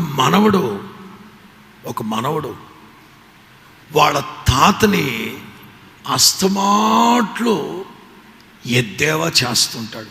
తాత, ఉదయం లెగిసింది మొదలుకొని పడుకునేంత వరకు చదువుతానే ఉంటావు బైబిల్. ఒక్కసారి చదివితే చాలదా? ఓ 2 సార్లు చదివితే చాలదా? అస్తమాట్లు చదువుతానే ఉంటావు. విసిగెత్తిపోయిన ఆ తాత ఓసారి మనవడిని కేకేసి ఒక బొట్ట ఇచ్చాడు. బొట్ట బెజ్జాలుగా ఉన్న బొట్ట ఒకటి ఇచ్చి, అరే మనవడా, ఆ చెరువులో నీళ్లు ముంచుకోరా నాయన అన్నాడు. సరే తాత, బొట్టివని బొట్ట తీసుకెళ్ళాడు. ఆడు ముంచుతాడు తీస్తాడు మనం నీళ్ళని పోతున్నాయి. చివరికి వాళ్ళ తాత దగ్గరకు వచ్చి, తాత, ఈ బొట్టిచ్చి నీళ్లు తీసుకురమ్మంటావు ఏంటి తాత? ఇందులో నీళ్లు నిలబట్టలేదుగా. థ్యాంక్ యూ మనవడా అన్నాడు. ఎందుకు? నేను నీళ్లు తీసుకురాలేదు కదా.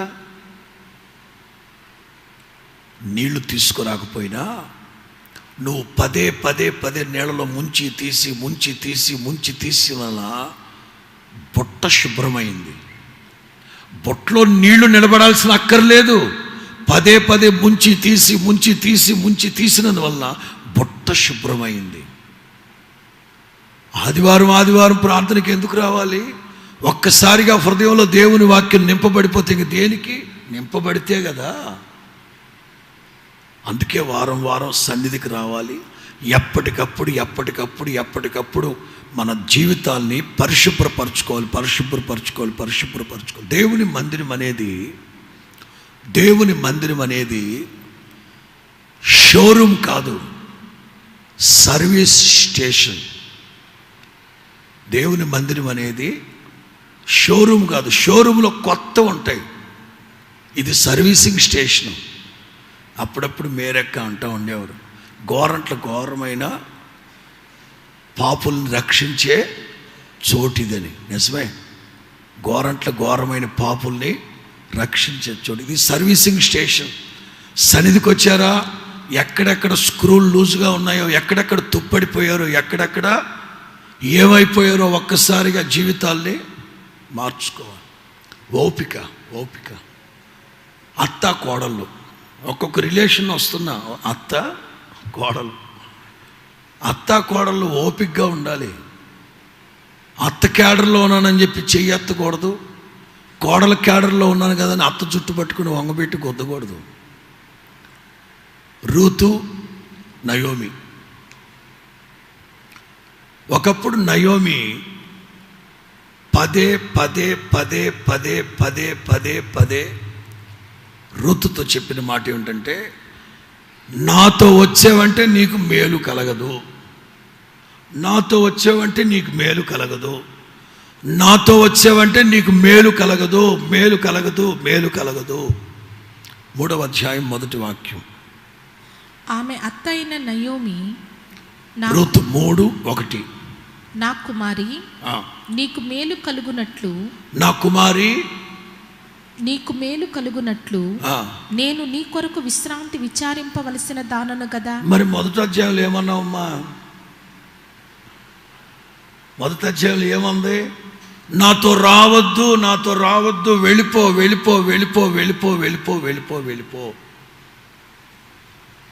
రూతు ఓపిగ్గా అత్తను వెంబడించింది, ఓపిగ్గా అత్త అడుగు జాడల్లో నడిచింది, ఓపిగ్గా ఎదురు చూసింది. ఒకానొక రోజు ఆ అత్తే అంటుంది, నీకు మేలు విచారించవలసిన బాధ్యత నా మీద లేదా? చూసారా ఓపిక ఎంత పని చేసిందో?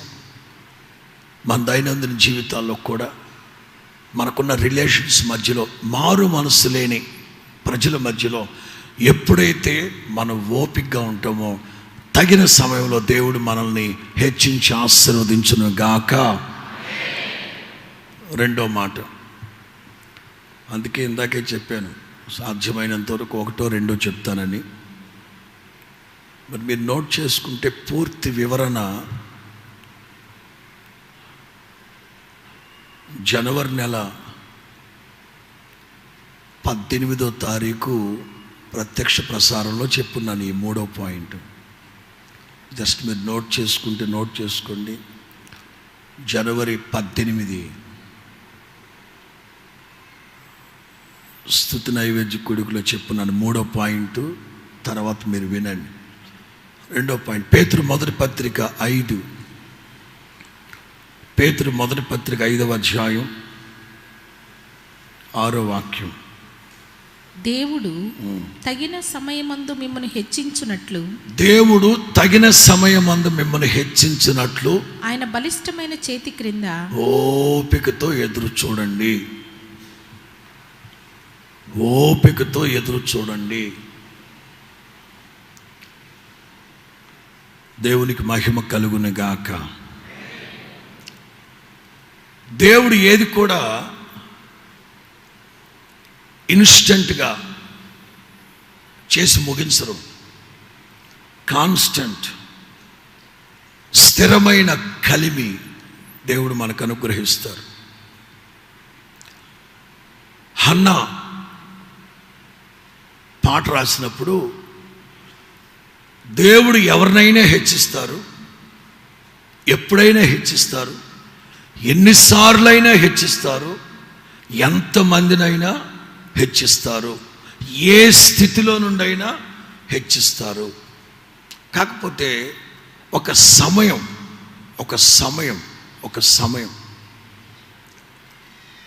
మరియమ్మ తల్లి పెళ్లి విందు జరుగుతూ ఉంటే కొట్లాడుకుంటున్నారు.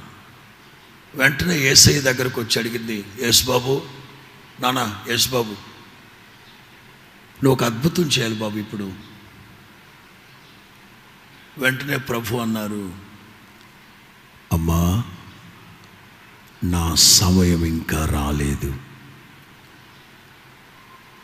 యేసయ్యతో ఏమనలేక వెళతా అనుకుంటుంది. ఇంకెప్పుడు కుర్చీలు తీసుకొని బొర్రలు బద్దలు కొట్టుకున్నప్పుడా, రక్తాలు వచ్చేటట్టు కొట్టుకున్నప్పుడా నీ సమయం వచ్చేది అంటా వెళ్ళిపోయింది. నిజమే, ద్రాక్షారసం అయిపోయింది, వాళ్ళందరూ కేకలు వేసుకుని అరుచుకుంటున్నారు. కానీ తగిన సమయం ప్రభు ఏర్పాటు చేసిన ఒక సమయం ఒకటి ఉంది. కాలానికంటే ముందు కాలు దువ్వకూడదు ఎవరు, కాలానికంటే కాలు దువ్వకూడదు ముందు ఎవరు. ఒక తండ్రి ఉన్నాడంటే వాళ్ళ అబ్బాయికి 7వ సంవత్సరం బర్త్డే, 7వ బర్త్డే, 7వ సంవత్సరం బర్త్డేకి కారు కొనిపెట్టేస్తాడా?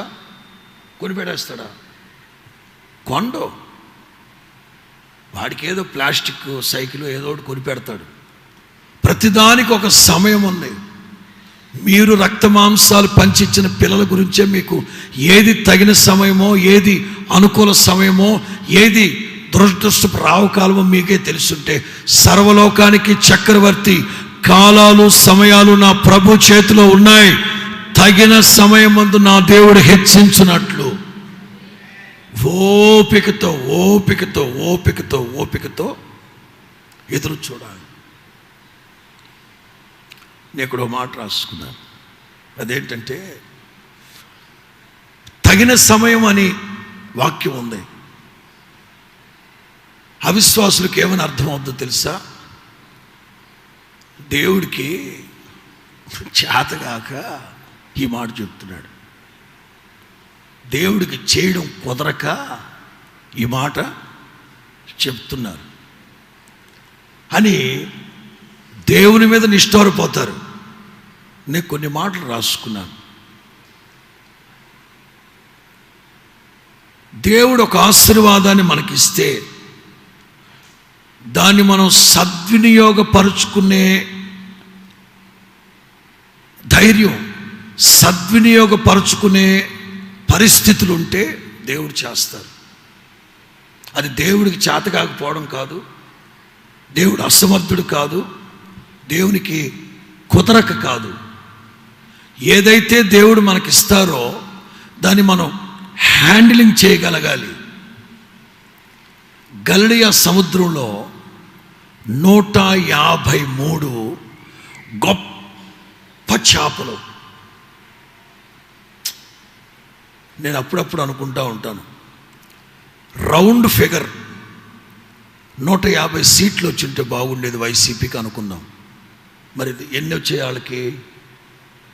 151 అని ఒకటి ఎక్స్ట్రా. మనం ఏదైనా రౌండ్ ఫిగర్ చూస్తాం, రౌండ్ ఫిగర్. దేవుడు కూడా 150 చేపలు ఇవ్వచ్చు కదా. 153 అంటే పేతురు వల సామర్థ్యం 153. ఇప్పుడు షిప్ ఉంది, 100 టన్నులే వేయాలి, అందులో 100 టన్నులే వేస్తారు. 110 వేసారు అనుకోండి, మునిగిపోద్ది. దేవుడు కూడా ఆయన మనకిచ్చిన ఆశీర్వాదాన్ని సద్వినియోగపరుచుకునగలిగిన జ్ఞానం వచ్చినప్పుడే దేవుడు మనకిస్తాడు. 2, దేవుడు మనల్ని ఇంకా హెచ్చించలేదు అంటే మనలో చిన్న చిన్న లోటుపాట్లు ఉన్నాయి, ఇంకా చిన్న చిన్న లోటుపాట్లు ఉన్నాయి. ఇవి సరిచేసి అప్పుడు ఉన్నత స్థితిలోకి దేవుడు మనల్ని తీసుకెళ్తాడు. దేవుడు కూడా ఏ ఆశీర్వాదాన్నైనా చిన్న స్థాయి నుంచే తీసుకెళ్తాడు. మర్రి చెట్టు మహావృక్షం. ఆ మహావృక్షం ఎందులోంచి వచ్చింది? మర్రి విత్తనం ఎంత ఉంటుంది? పుచ్చకాయ ఎంత ఉంటుందా? పుచ్చకాయ, పోనీ పనసకాయ, పోనీ గుమ్మడికాయ, పోనీ ఒక ఆనపకాయ, ఎంత? మర్రి విత్తనం అంతే ఉంటుంది. దేవుని ఆశీర్వాదాలు కూడా క్రమక్రమంగా తీసుకెళ్తాడు. ఓవర్ నైట్లో హీరోని చేసాడు, ఓవర్ నైట్లో చేసాడు దేవుడు. 17 ఏళ్ల వయసులో యోసేపుకి భవిష్యత్తులో తను ఏమై ఉంటాడో, ఎలా ఉంటారో, ఎవరు ఏం చేయబోతున్నారో అన్నీ చూపెట్టారు దేవుడు. 17 ఏళ్ల వయసు. అవి నెరవేర్చబడ్డానికి ఎంతకాలం పట్టింది? 17 ఏళ్ల వయసులో దర్శనమిచ్చి 13 ఏళ్ల పాటు బానిస పొతీఫర్ ఇంట్లో, లేకపోతే ఐగుప్తుకి బానిసగా వెళ్ళాడు. పొతీఫర్ ఇంట్లో ఒక సర్వెంట్గా ఉన్నాడు, జైల్లో స్లేవ్గా ఉన్నాడు. 30 ఏళ్ల వయసులో రాజుగారి ముందుకు వచ్చాడు. ఇవన్నీ నెరవేర్చబడాలంటే ఓపిక.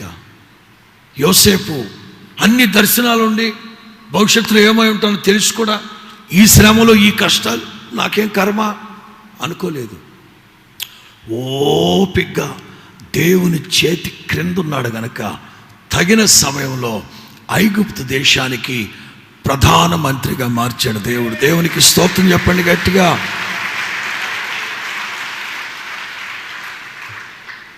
అర్జెంట్ మన పిల్లలకి మొన్నగాక 10th క్లాస్ గట్టెక్కి ఇంటర్మీడియట్కి వచ్చాడు. 3 లక్షల రూపాయలు బైక్ కావాలంటాడికి. 10th గట్టెక్కింది మొన్నే, అది కూడా వీడి గట్టెక్కల. కరోనా పుణ్యమా అంటూ వేసేసారు, ప్రమోట్ చేసేసారు. వీడికి 3 లక్షల రూపాయలు బైక్ కావాలంట. నేను సామెతలు 28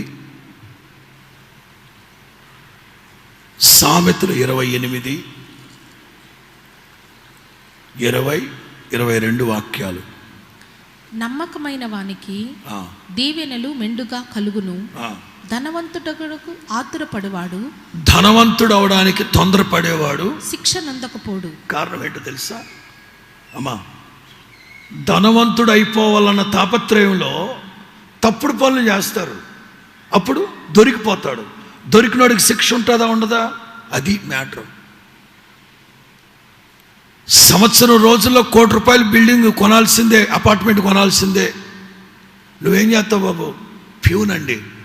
మరి 1 కోటి రూపాయలు బిల్డింగ్ ఎట్ట కడతావు? టేబుల్ కింద చేయి పెడతా. లంచాలు, కంచాలు, మంచాలు పక్కలో గిక్కలో వేసాడు. దొరుకుతాడు కదా ఏదో ఒక రోజున. ఐడి ఏదది ఈడి వస్తుంది. అరే నువ్వు ప్యూన్వి, నీకు 3,000 జీతం, ₹1,00,00,000 బిల్డింగ్ ఎట్టకుండా నాకు ఎలా కొన్నావురా అంటే, మా తాత ముత్తాతల స్థిరసరా. అబ్బా, ఏషియన్ రైల్ని జైల్లో తొక్కేండి రాజమండ్రి జైల్లో అంటారు. బ్యాక్గ్రౌండ్ మొత్తం తీస్తాడు. వాడు ఎక్కడెక్కడ లంచాలు కంచాలు మంచాలు పక్కలు వేసాడు మొత్తం బయటకు తీస్తారు. వద్దొద్దొద్దొద్దు, తగిన సమయంలో దేవుడు మనల్ని 22వ వాక్యం, వాడు చెడు దృష్టి గలవాడు ఆస్తి సంపాదింప ఆతురపడును, తనకు దరిద్రత వచ్చునని వానికి తెలియదు పాపం. మొత్తం ఇన్కమ్ ట్యాక్స్ వాళ్ళు పట్టుకుంటారని తెలియదు ఆడికి. తొందరపాటు సకల శాపాలకి మూలం. ఓపికగా ఉన్నాం. తగిన సమయములందు దేవుడు మనల్ని హెచ్చించును గాక. ఒకే ఒక మాట చెప్పి ముగిస్తాను. దావీదుతో ఉన్న కొంతమంది ఒక రోజున సౌలుని రెడ్ హ్యాండెడ్గా చూసి దావీదుతో చెప్పారు, దావీదు నిన్ను దేశదిమ్మరణ చేసిన వాడు, నీ కంటి మీద కునుకు లేకుండా చేసినోడు అదిగో అక్కడున్నాడు, ఏసై వాడిని ఏం కాదన్నారు. దావీదు అన్నాడు, ఏసేయమంటావా? ఏసై మేము చూసుకుంటాం మొత్తం అన్నారు. దావీదు వెళ్ళాడు. వాళ్ళు ఏమని చెప్పుంటారు తెలుసా? వాడిని నువ్వు వేసేయి, నిన్ను మేము గొప్పని చేస్తాం, నిన్ను వెంటనే మేము రాజుని చేసేస్తాం, మేమే కదా ముఖ్యం ఇక్కడ, చేసేస్తాం. దావీదు కూడా వాళ్ళ మాటలు నమ్మి వెళ్ళబోయి ఆగాడు. ఎందుకు ఆగావు? అదే అభిషేకించబడ్డవాడు కదా అంటే, ఇదిగో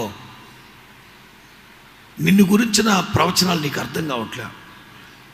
సమూయేలు మొదటి గ్రంథం 13వ అధ్యాయంలోనే దేవుడు చెప్పాడు, సౌలా స్థిరకాలం సదాకాలం నీ సింహాసనాన్ని స్థిరపరుద్దాం అనుకున్నావు, కానీ నీవు క్రమశిక్షణగా లేవు, నీకంటే ఉత్తముడు ఇంకోడు దేవుడు 16వ అధ్యాయంలోనే దేవుడు నిన్ను అభిషేకించున్నాడు, దావీదు ఇదే తగిన సమయం అని రెచ్చగొట్టారు కొంతమంది పెద్ద మనుషులు. ఈ పెద్ద మనుషులు ఉన్నారు చూశారు, వాళ్ళకి నచ్చితే మనల్ని పైకి ఎత్తుతారు, నచ్చకపోతే గోతులో దోస్తారు. పేరుకి పెద్ద మనుషులు. దావీదు పాపం వెళ్ళిపోయి వెనక్కి వచ్చాడు. దావీదు చంపలేదే, అభిషేకించబడ్డవాడు కదా, లెట్ ఇట్ బి, మనకెందుకు వచ్చిన కూడా. అరే చెప్తే అర్థం కదా, మేము నిన్ను పైకెత్తేది, మేము నిన్ను గనపరిచేది, సౌలుని తీసేసి మేము నిన్ను పెట్టేది అక్కడ.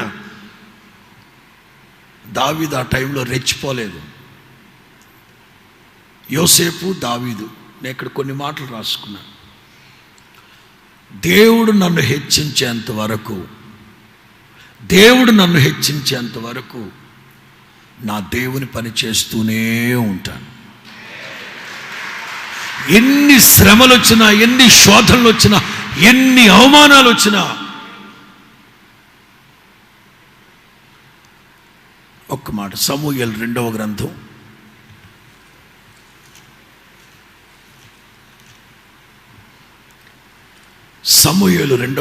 5వ అధ్యాయం 12వ వాక్యం. ఇశ్రాయేలీయుల మీద యెహోవా తన్ను రాజుగా స్థిరపరచిననియు, ఇశ్రాయేలీయులను బట్టి ఆయన జనుల నిమిత్తము రాజ్యము ప్రబలము చేయుననియు దావీదు గ్రహించెను. ఎప్పుడు? 2వ అధ్యాయంలో 2వ గ్రంథంలో. కానీ మొదటి సమూయేలు మొదటి గ్రంథం అంతా మీరు గమనించండి, తలలు పైకెత్తండి. సమూయేలు మొదటి గ్రంథం అంతా గమనించండి. దావీదుతో ఉన్న మనుషులు, ఇదిగో మా మాటను, నిన్ను అక్కడ పెట్టేస్తాం, ఇక్కడ పెట్టేస్తాం.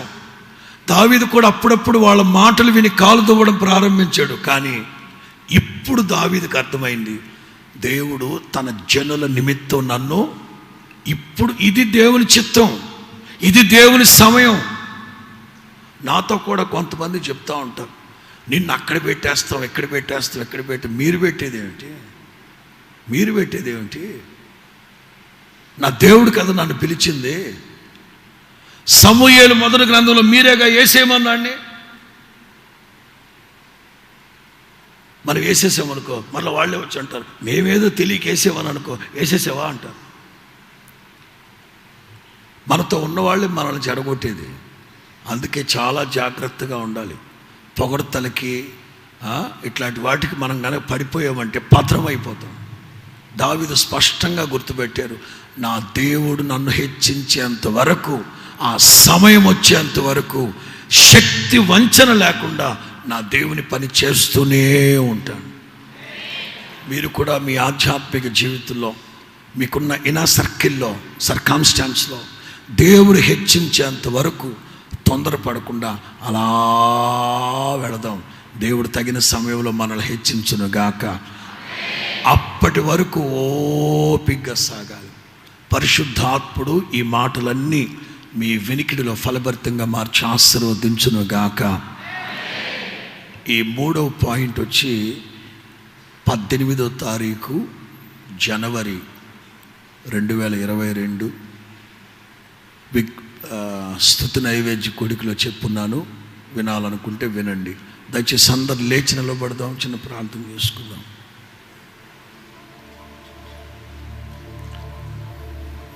మేజర్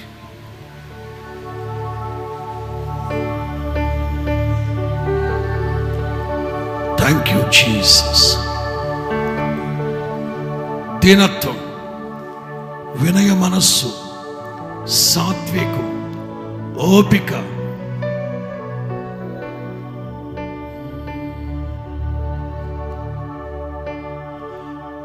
వినయము గల వారిని తగిన సమయములో హెచ్చించు.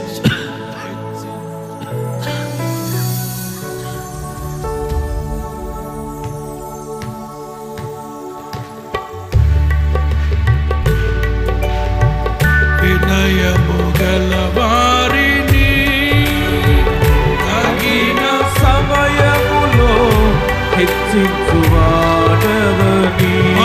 పాడాలి. వినయము గల వారిని తగిన సమయములో హెచ్చించువాడవని. నీవు వాడు పాత్రనై నేనుండుటకై నిలిచియుందును పవిత్రతతో. నీవు వాడు పాత్రనై నేనుండుటకై నిలిచియుందును పవిత్రతతో. హల్లెలూయా. యేసయ్యా నీకే స్తోత్రమయ. హల్లెలూయా. యేసయ్యా నీకే స్తోత్రం.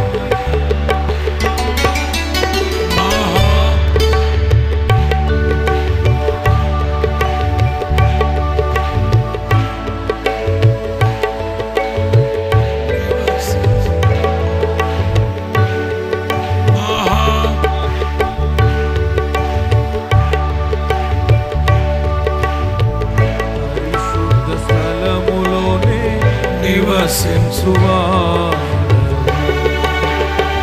దీన మనసు గల వారికే సమృద్ధిగా కృపను దయచేయవా. అందరూ పాడాలి. దీన మనసు గల వారికే సమృద్ధిగా కృపను దయచేయువాడవని.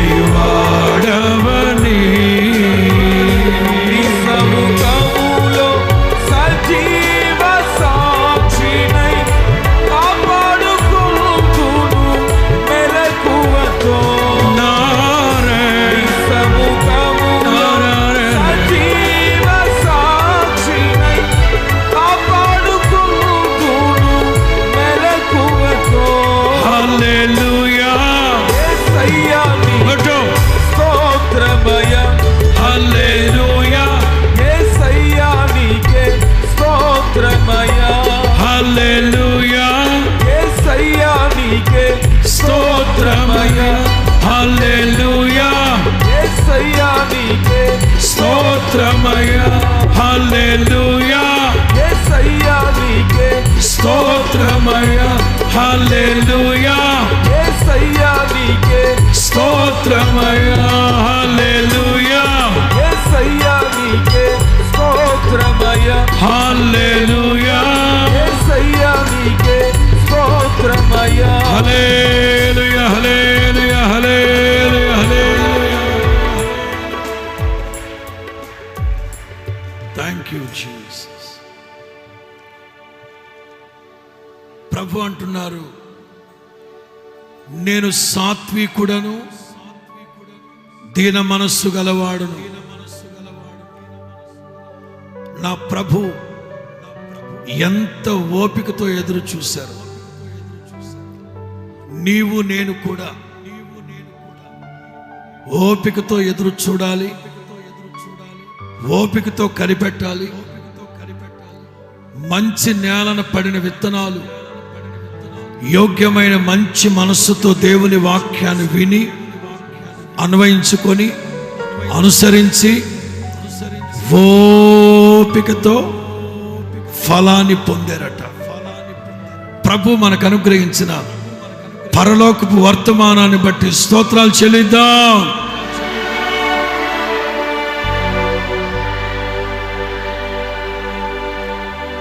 ప్రతి మాట దూరాన సమీపాన ఎందరైతే నా దేవుని మాటలు విన్నారో ప్రతి ఒక్కళ్ళ హృదయాల్లో పరిశుద్ధాత్ముడు నీరు కట్టి ఫలింపు చేస్తున్నందుకు స్తోత్రాలు చెల్లిద్దాం.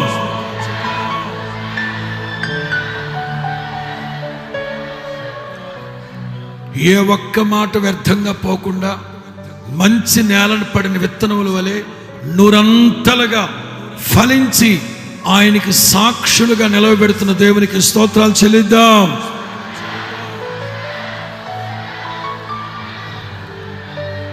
తండ్రి కుమార పరిశుద్ధాత్మ త్రియేక దేవునికి స్తోత్రాలు చెల్లిద్దాం.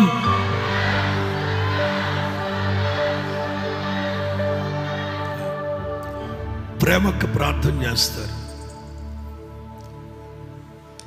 పరిశుద్ధుడా, ప్రేమ థాంక్ యూ జీసస్. స్తోత్రం తండ్రి. తండ్రి మొదటి ఆదివారంలో తండ్రి ప్రభా మీరు మాతో వచ్చిన మా ఒక్కొక్కరితో సూటిగా తేటగా మీరు మాట్లాడేందుకు స్తోత్రం తండ్రి. మీ వాక్యము సజీవమైందే, బలముగలదై ఎటువంటి వాడి గల ఖడ్గం కంటేను బలముగా దూర్చు హృదయ యొక్క ఆలోచన తలపులను పరిశోధించినదిగా ఉన్నందుకే స్తోత్రం తండ్రి. మీ వాక్యాన్ని జాగ్రత్తగా విని జాగ్రత్తగా అయ్యా వాక్యానుసారంగా ప్రవచించడానికి సహాయం చేయండి. యేసయ్యా స్తోత్రం స్తోత్రం స్తోత్రం.